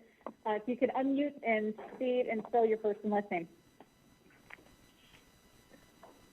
Yes, you muted yourself. You'll have to unmute. There you go. Okay. It's Wendy Gronbeck, WENDY, GRONBECK. I am a resident of the Village of the City of Douglas. Good afternoon, and I want to thank you for serving on this board and for the opportunity to speak to you today. From what I've heard today, the law seems pretty clear on what your duties are. Certify this undeniable decision by the people of Michigan. We don't need to endure any more failed court appearances before calling an election. But what I want to say today is that this decision is about so much more than certification of an election. What you hold in your hands is trust in our elections. And that ripples across the country and around the world. Nothing is more important in this democracy. I'm trying really, really hard to trust that public officials will protect our elections. It's very hard after this election cycle. It sometimes feels like officials are attempting to tear up my ballot right in front of me by stalling and recounting. Isn't it weird how lying just ruins trust? That's what she's saying, right? Stupid. Officers will certify an election. And I've certainly never had to fear that my legislators would run ramshackle over the canvassing process. But after last week's junket to Washington by our leaders, my fears are not put to rest, and this stalling needs to end. We rely on you to restore trust with your clear decision today. Trust in the process is a responsibility far more important than one election. I'm most concerned about the precedent the Board of Canvassers creates as it affects voting in the coming years. Your decision reaches far into the future. People will either trust the process or give up and not participate. Every 2 to 4 years, we'll continue our long history of free elections, or we'll endure this unending chaos and uncertainty. You've been handed a sacred duty, and I urge you to carry it out today. It seems the buck does stop with you. I hope that tomorrow we'll all awaken to a world where we can trust our vote counted. Thank you. Thank you, Wendy. Okay, we will move on to Rose Cousins. And she is actually by phone. Do we have her? Okay. Rose, when you are unmuted, please state and spell your first and last name. My name is Rose, R-O-S-E, Cousin, C-O-U-S-I-N. And this was the first year I worked elections at a polling place here in Lansing. And I found the system to be very credible. Everybody was honest, and we had challengers at the polling place, and I just felt the integrity was way up there. And I would highly encourage you guys to certify the elections today. Thank you very much, Rose. Okay, thank you. Bye-bye. Bye. Okay, we'll go to Terry Weymouth.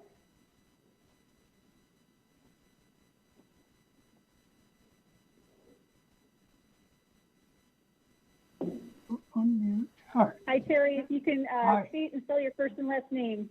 Yes, my name is Terry Weymouth. That's Terry Weymouth. I would like to convey my thanks to all the election workers who counted votes. I watched some of the counting process on live stream and on the evening news replays. It was clear that the multi-day ordeal was hard on everyone, and I'm glad that there are people willing to work diligently and carefully under such pressure. Were there problems with the process? Of course there were. This is a human enterprise and errors occur. I observed, however, that no one worked alone. Every step of the process was in the open. There were multiple hands, heads, and hearts focused on each problem.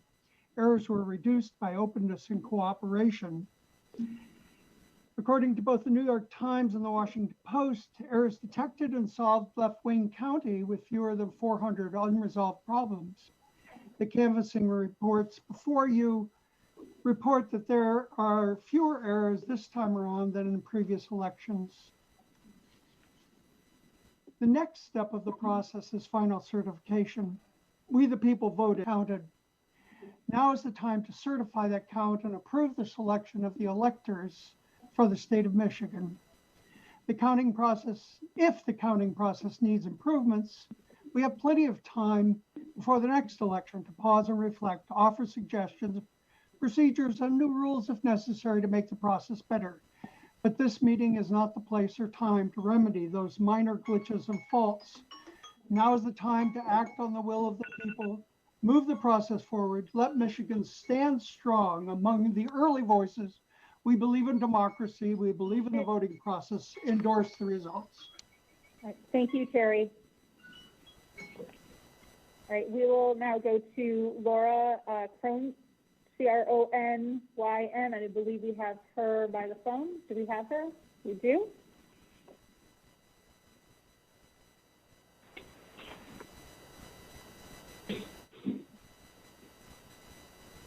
Hello. Hi, Laura. If you can state and spell your first last name and then begin. Lauracrony. I am a Detroit voter. And our voices have been negated in the past, most notably with the emergency management vote and our overwhelming objection to the Detroit bankruptcy. I've been here most of my life, a third generation. As a young girl, I saw droves of white families abandon their beautiful homes, churches, and schools just because families with different skin colors began to live their dreams of home ownership. Much of the tax base left with those white families, leaving Detroit in poverty for years because of that abandonment. It astonishes me to today to see a whole race of people leave their homes unforced just to maintain all white communities. I love my neighborhood and I love my neighbors. I would not take that anything different. During this 2016 administration, people in Detroit watched for 4 long years a president and a party that stole, grifted, cheated, and broke the law without being held accountable for any of it. All of this while Black and brown people are being charged, locked up, separated, and killed by dishonorable people in power. It is hard for us Detroiters to believe that so many people in this country looked at what has been going on, but cannot see what is so clear to the majority of us. Our reaction was to come out and vote this man out of office to try and get back to a rule of law that will be fair and just for all people. My advice for the people of Livonia, Grosse Pointe, or any of the surrounding suburbs is that if you wanted to influence the vote here, you should never have left or you should move here. That is your opportunity. We the people have so much work to do, not just to get back to where we were, but to continue to build a more perfect union where all of us are equal. Your job is to certify the vote, and there will be no rest until it's done and done properly. Thank you. Okay, I just want to make sure we've moved,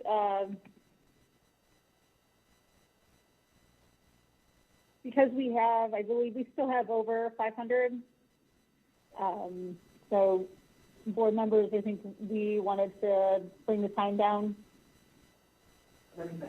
About a minute, but yeah, about a minute and a half. We'll go to a minute and a half. Also, I just want to remind everyone to kind of stay on the issue that we're here for today. And with that, we will move forward. And I've got Scott Riley.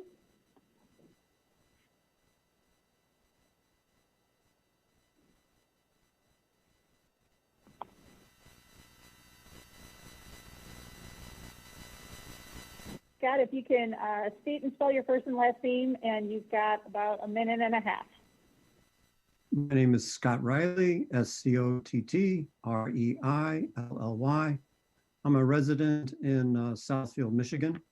I'm a retired automotive engineer, and I've been working on getting out the vote for the past 3 years in underserved communities. Those numbers you've been working over, fussing over, represent people. And I have one person I would like to describe to you to try and make that point. This was Peggy. She was an older Black woman who was in the Delray Senior Center on Grand in Southwest Detroit. She came into the community room, obviously blind, and she had made her way to the table with the help of another resident. One of my volunteers helped her fill out the forms for registration, as well as getting onto the permanent absentee ballot list and having her sign in the proper location. We came back later, confirmed that she had voted, and she was so pleased. And this was the first time she had voted, and it was this election where she wanted to have her voice heard. So I was also at TCF. I want to reflect back that what Derek said is what I saw. It was a chaos there to try and cause errors, not to catch errors. And this whole process was a strategic to get it to you and then to get it to the legislature, as was just mentioned by Wendy. And if that happens, then you have negated Peggy's vote. And I hope you can live with that. Thank you. Thank you, Scott. We're going to go to Sumner Trucks. Are they really going to go through 500 phone calls? That just sounds unrealistic. Can you hear me? Yes. Hi. Good afternoon. My name is Sumner Truax. Thanks very much for the opportunity to be here. I am a student at the university. Oh, I need to spell my name. Yes, sorry, Sumner Truax. Excuse me. That's S-U-M-N-E-R. Truax, T-R-U-A-X. Go ahead. Yep. I'm a student at the University of Michigan Law School. I'm a resident in Ann Arbor, and I'm a registered voter in Michigan. I've also served as a poll worker in Michigan, and on November 4th, I volunteered as a nonpartisan observer at the TCF Center during the absentee ballot counting process. And I just want to echo what Derek and Scott have said, that I saw no fraud, no impropriety on the part of the poll workers. I saw hundreds of professional, dedicated civil servants who were doing the important and frankly, the mundane work that makes our democracy run, which is just counting the votes. And that so many people turned out in the middle of a global pandemic to serve our country is, I think, a sign of a healthy democracy. But, you know, it's healthy only if those votes matter, and it's healthy only if their work matters, and it's healthy only if the gatekeepers, who are you, people like you, do your jobs. And as so many others have said today, for everybody that seems to have a lot of questions about me, go read the description. I have answered a lot of very common questions in the description. Mr. Schenkel, you know, and shout out to all the hooligans that really helped me out by informing some of the new viewers. I really appreciate you guys. It helps me a lot. The people have voted, the votes have been counted, and the votes have been certified. And you have the easy job of adding up the results and certifying the sum. Thank you. Thank you very much. We are going to move to...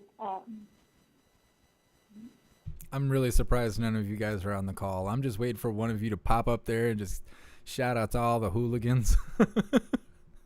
I know I should probably take this more serious, but I like to lighten it up a little bit. We see so much rough stuff that you gotta laugh sometimes. Don't take it so hard. It's not a dig. Let's move to Brendan Flynn.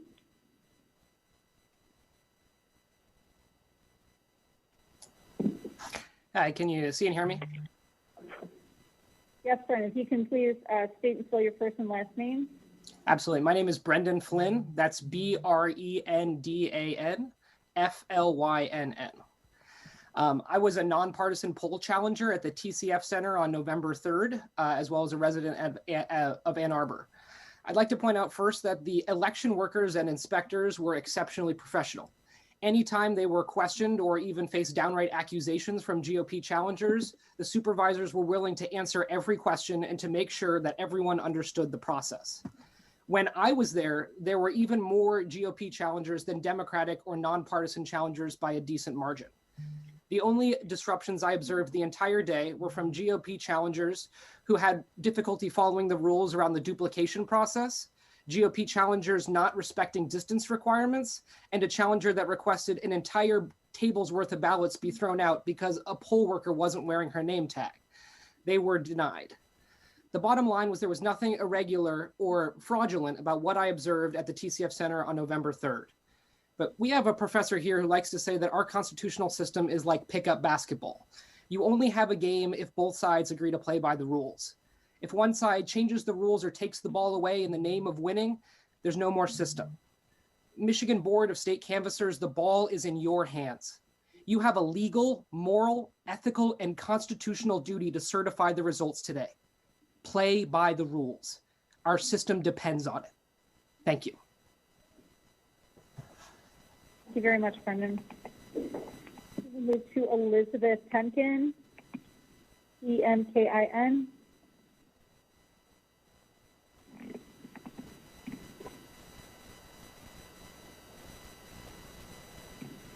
Okay, Elizabeth, if you can, when you unmute, state and spell your first and last name. Yes, can you hear me? Yes.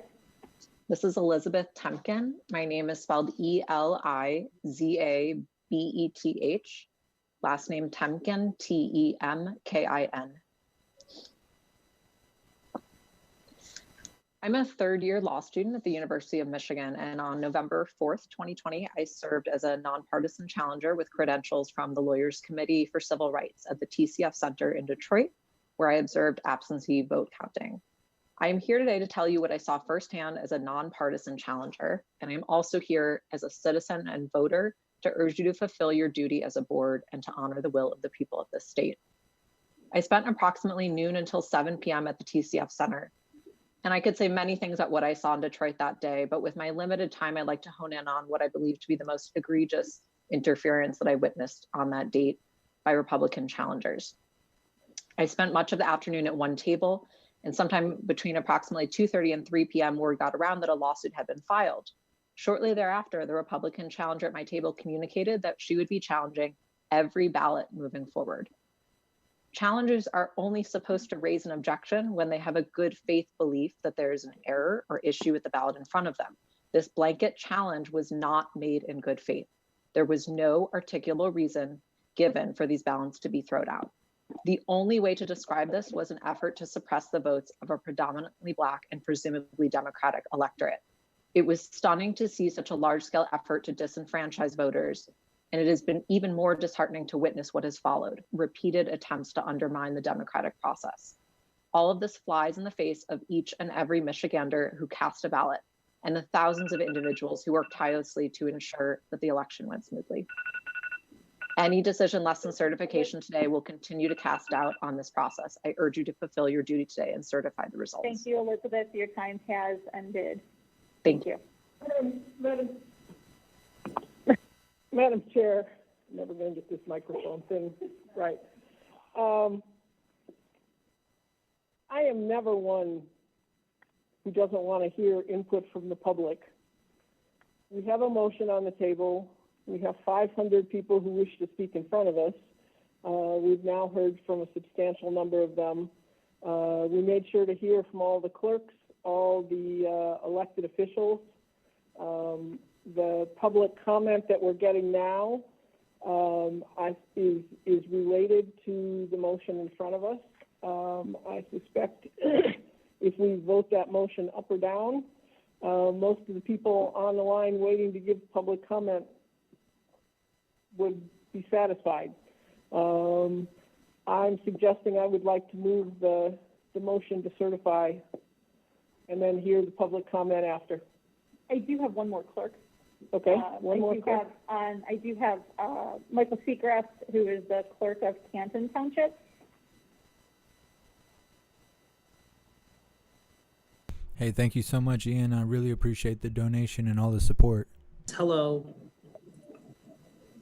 Yes, hello. I will. My name is Michael Seacrest. I'm the clerk in Canton Township. I was. Michael, if you can spell and state spell my name. Sure. Yeah. Michael Siegrist.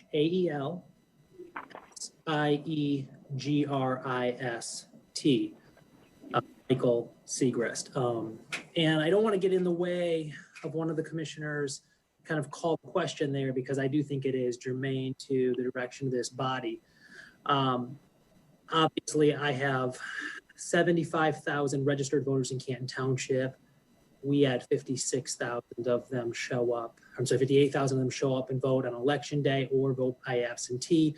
We processed 42,000 absentee ballots. We were counting them for 24 hours. I had begged the legislature to do what they could to alleviate that burden, because I'm concerned over the demand and what it would do to my precinct inspectors to work 24 hours without a break. The legislature gave us a half solution, and we got and so here we are today.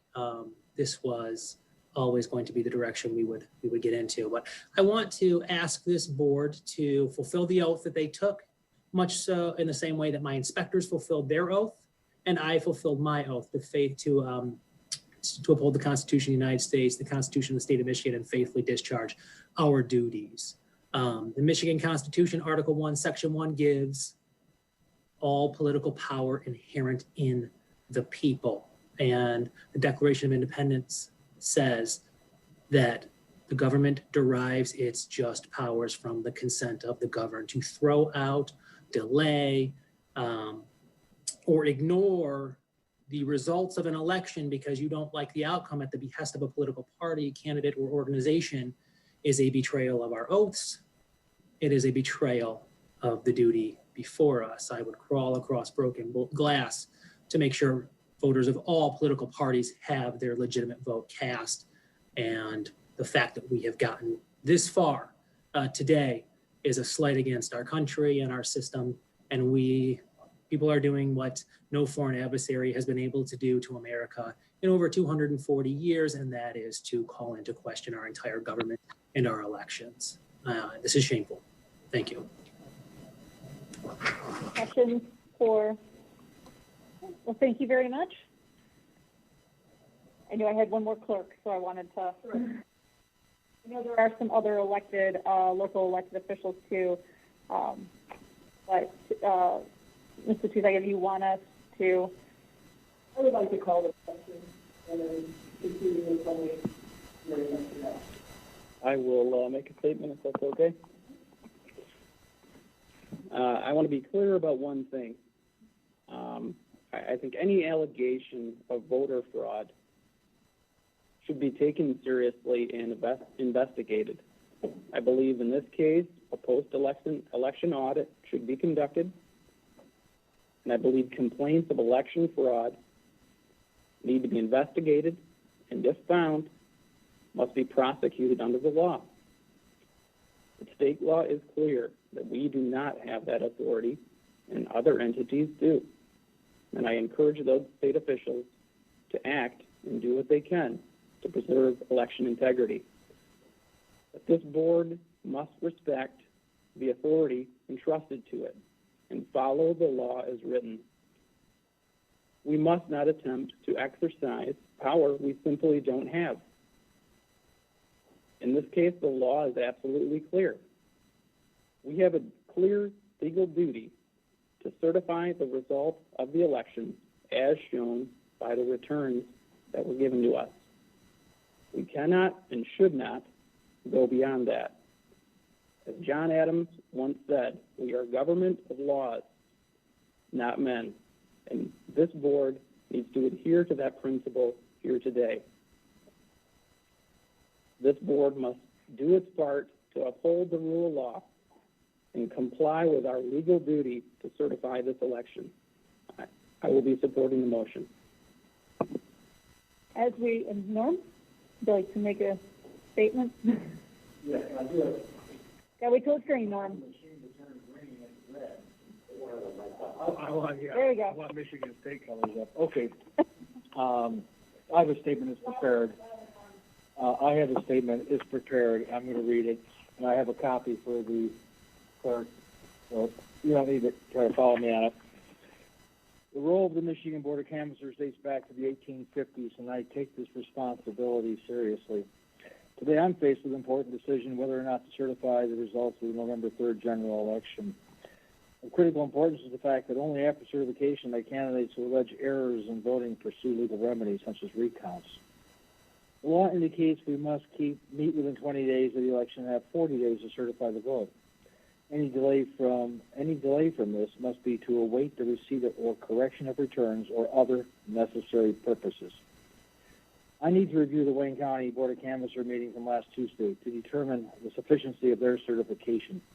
I determined this is other necessary purpose. 4 years ago, Democrat Party Chair Mark Brewer, representing Jill Stein, a failed presidential candidate, said, quote, Stein is seeking to ensure all votes were counted and that the state's ballot tabulating machines aren't susceptible to human manipulation. The quote continues, the purposes of this manual recount are to ensure the accuracy and integrity of the election, he told the Board of State Canvassers. Every vote must be counted. The Michigan Republican Party chairwoman, Ronna Romney McDaniel, chastised the Stein campaign for pursuing the recount and called on the Hillary Clinton campaign, which had lost in Michigan to Donald Trump by around 10,000 votes, to renounce the recount effort. Michigan voters are being disenfranchised, and this recount should not happen, McDaniel said. Hillary Clinton should call off the recount. She should ask Jill Stein to abide by the results that were certified today. The Trump campaign also weighed in as Trump spokesman Jason Miller referred to the recount as nonsense, noting that the Clinton conceded to Trump and chastising reporters for chasing the shiny object. quote, I really think it's ridiculous that so much oxygen has been given to the recount effort when there's absolutely no chance of any election results changing. This election has been decided, Miller told reporters on a call. I cite this recent history to remind the Michigan citizens and the state and local press that 220 is not the first time there have been questions about voting machines, election procedures, and the process here in Michigan. What has become too clear to us in Michigan and across the country that Michigan has a problem conducting elections.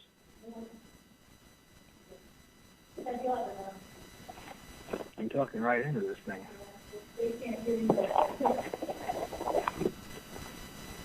As I said, Michigan has a problem conducting elections.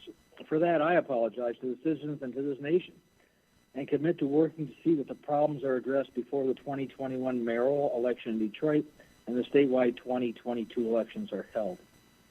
There is no excuse for the confusion and uncertainty that seems to follow every election in our state. It is unacceptable that so many questions have been raised about the 2020 election. The Secretary of State has been on notice of these issues, and her failures to effectively address them have resulted in national embarrassment for Michigan. Just this past August, after our primary election, I was under the assumption that she was going to use her statutory supervisory control to run the November election in Detroit. This did not happen. Her inability or unwillingness to properly organize Michigan elections so that only eligible voters vote and that all votes are properly verified, and that abuse of absentee voting procedures and ballots is prevented, and that votes, when being verified or counted, are subject to proper scrutiny by accredited poll workers is unexcusable. There needs to be a thorough and full review of Michigan's election process and procedures so that this never happens again, and we don't have a nation watching and wondering what happened in Michigan. The Secretary of State must fully cooperate with this review and must be prepared to address the serious shortcomings revealed in the November election. The people of our state deserve better. Numerous questions have been raised that may be legitimate, but the Board of Canvassers did not have the time, the resources, or the authority, potentially, to get to the bottom of most of these issues. It is clear that the Secretary of State acted perhaps illegally in a way that exacerbated the situation by forcing certain local clerks to distribute ballot applications to everyone on the qualified voter file. That action was contrary to state law and resulted in some voters arriving to vote on election day only to be told, you've already voted. The unusual contract with the partisan Rock the Vote organization may have added ineligible voters to the QVF. All questions and concerns should be addressed so that never again we have an election and with distrust and suspicion. Let's look at everything and fix our problems. In 2000, Florida was a national embarrassment when their election procedures and process were found to be inconsistent and inadequate. Officials on both sides decided never again, and on a bipartisan basis, got busy and fixed the problems of Florida. 20 years later, it's time for Michigan to act. Our problems are not new. 4 years ago, Democrat Mark Brewer complained loudly and raised questions about voting irregularities and the fact that 50% of Detroit precincts could not be recounted. Just 3 months ago, we were shocked to learn that the problem had worsened. The number of precincts that were unable to be recounted rose to 72% for the AB count boards. Since we cannot rely upon our elected Secretary of State to provide a review of these conflicts, we must look elsewhere.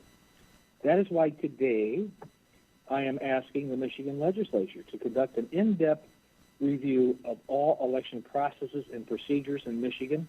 I will offer a motion to make this request from the entire Board of Canvassers, since concerns have been raised by members of all the parties.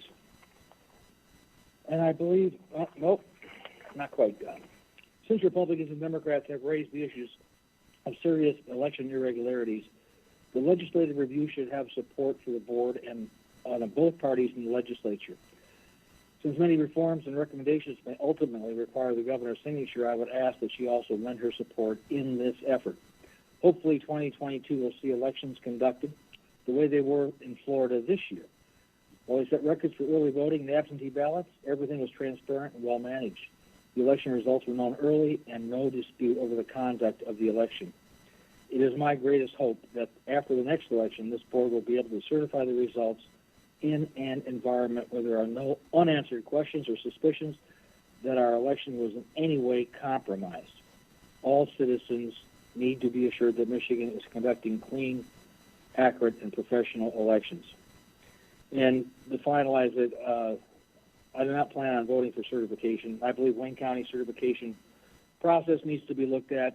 I think there's serious problems with it. And that's the end of my statement. Thank you. Okay, Norm, and I know that you have it written for our. Yes. Okay. Yeah.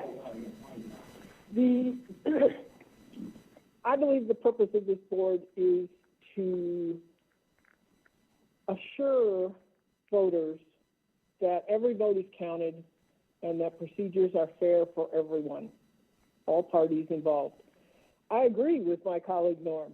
The voters in this state, through a ballot question, changed fundamentally how we vote in this state.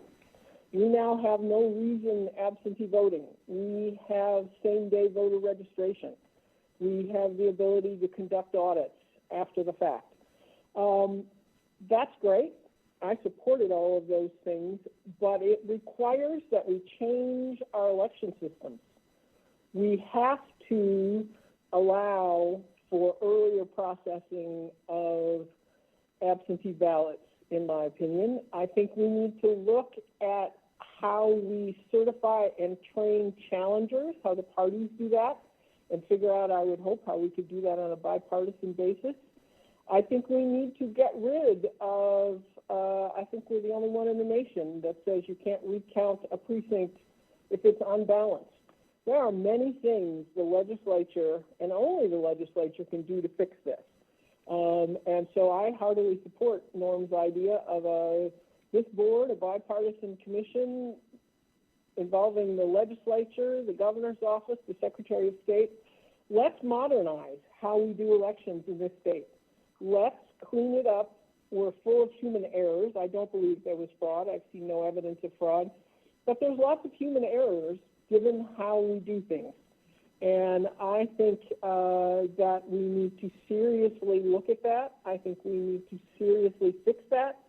I was very disappointed when, at that point, President-elect Trump wanted to halt the recount, the statewide recount we were engaged in 4 years ago, because we were almost done with it. And what it was showing was that, in fact, there's some human errors, but no fraud happening. And we never got to complete that. So I'm in favor of an audit, but I'm mostly in favor of fixing and modernizing how we conduct elections in this state. I will be voting for the motion. Okay, is there any further discussion? Okay, I'm watching Norm, sorry. Is there any further discussion on the motion? If there is no further discussion on the motion from the board members, Melissa, will you please take a roll call vote? Chair Bradshaw. Yes. Vice Chair Van Langveld. Yes. Ms. Matuzak. Yes. Mr. Schinkel. Abstain. Madam Chair, you have 3 aye votes, The 1 motion- abstention. The motion does move. Madam Chair, Yes. second motion, I move that the Board of State Canvassers authorize the staff of the Bureau of Elections to represent the board in any recount of votes cast at the November 3rd, 2020 general election. It's been moved and supported. Is there any discussion on the motion? Melissa, will you please take a roll call vote? Chair Bradshaw. Yes.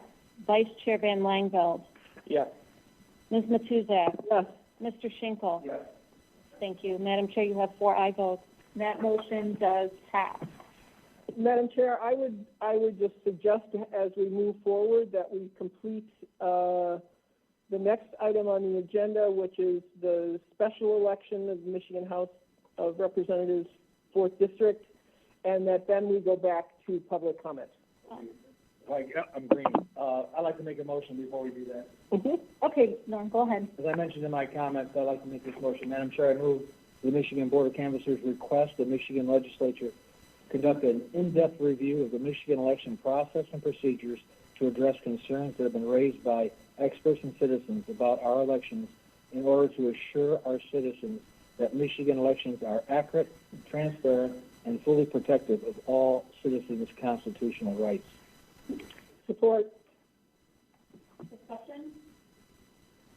Sorry, is there any, it's been moved and supported, is there any discussion on the motion? Here, no discussion. Melissa, will you please take a roll call vote? Chair Bradshaw, Yes. Vice Chair Van Langveld, Yes. Ms. Matuzak, Yes. Mr. Schenkel. Yes. Madam Chair, there are 4 aye votes. The motion does carry. I think we will move on to our next item on the agenda, which is recording the results of the November 3rd, 2020 special election for the Michigan House of Representatives 4th District partial term ending 1/1/2021. There were 4. That's my packet. Yes. Yes, So, it is. page number, It's towards the back. The second pink sheet. second page sheet, okay. Got it. I can just briefly say that for all the reasons stated previously regarding the process, the vote totals were such that Abraham Ayash was elected with 28,379 votes, and staff does recommend that the board certify.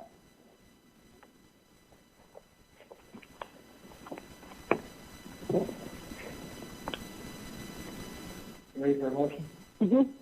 I will make the motion. I move that the board record the results of the November 3rd, 2020 special election for the office of State Representative 4th District as certified by the Wayne County Board of Canvassers on November 17th, 2020.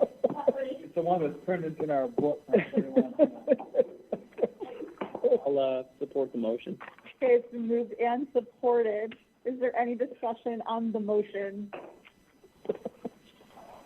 Here, none, Melissa, please take a roll call vote. Chair Bradshaw. Yes. Vice Chair Van Langveld, Yes. Ms. Matuzak. Yes. Mr. Schenkel. Madam Chair, you have 4 aye votes. The motion does move. Okay, so we, I want to just check. I'm sure that we still have a lot of people, and going to go back to public comment from, are we all set? So there's 460, which I just want to, I want to say something before we go, and I know everyone's kind of said their statements, but I cannot say this.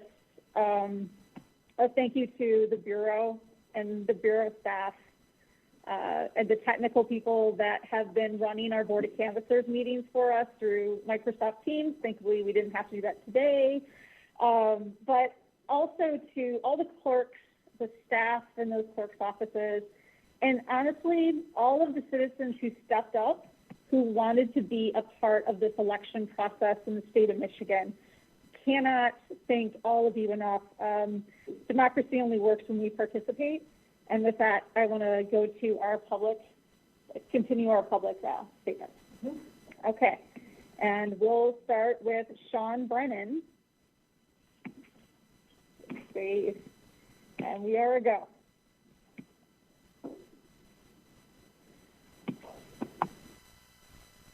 Sean, if you can state and spell your first and last name, and thank you for waiting. And this guy's in front of a green screen. E-A-N, last name Brennan, B-R-E-N-N-A-N.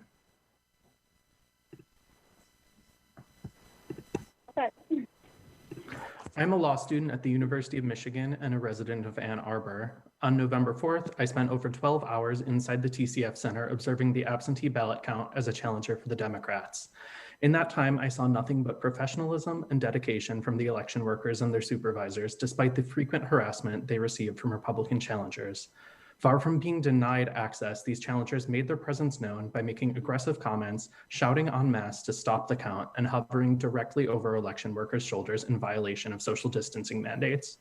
My experience at the TCF Center is best summed up by one interaction I had with a Republican challenger who, similar to Ms. Temkin's experience, was challenging every single ballot being counted. I explained that permissible challenges required good reason to believe that that particular voter was ineligible, and therefore indiscriminately challenging all ballots was not allowed under Michigan law. She looked me in the eye and responded, "I don't care what the law says. The Republican Party told me to do this, so I'm going to do it." Despite what Republican Party officials might say, the law was clear on November 4th, and the law is clear today. The Secretary of State has confirmed that the election was conducted fairly, securely, and transparently, and all 83 counties have now certified their election results. This year, the people of Michigan exercised their franchise in historic numbers, and it is the duty of the State Board of Canvassers to honor their will by certifying the election results. Today, by certifying these results. Okay, do we even care at this point? Did they just certify? Isn't that what just happened? So we're just listening to these sissies sit here and sound like idiots and read their speech? Is that what's going on? Because if that's what's going on, we're going to cut it. We're going to take a little bit of break. I'm hungry. I'm sure you guys are hungry after hearing these idiots talk. Yeah. So what you guys say? Did they certify? I can't tell what these people are saying because they're all wearing masks. So I don't know what the hell they're saying. Hi, my pronouns are he, him, and his. I'm a Latino, and my name's... All right, well, I don't really see a point in listening to any of these people speak and read their speech over and over again. So I think we're gonna shut it down for now. For everyone here, please subscribe and hit that bell icon if you haven't already. Thank you guys so much for being here. I know there was lots of crap, and then we had people showing up in the chat acting like idiots, which I reported all of their accounts, so I don't understand why even do that. Why come here and say my name so I can just report your account and then shut you down, you and your 12 followers. So, yeah, I don't know. Stupid stuff. People are dumb. That's okay. We already know that. Big shout out to all the hooligans. Thank you, everyone who has made donations, joined the membership program, or purchased merch. I really appreciate you guys. We will be going live again today. I'm seeing there's all kinds of stuff going on. So I'm gonna take a little bit of a break here, try and get some food and recharge after all that draining BS we just listened to. Although it was important to listen to, at least get the results of. So thank you guys so much for being here. I will see you all a little later. Ned's video there. The cold truth is that Trump lost in Michigan, and Republicans will keep losing if they don't stop siding with out-of-touch, elite, gold-bricking grifters, terrorist-adjacent anti-coronavirus protection mobs, and Ted Nugent. That's beside the point, though. I want to be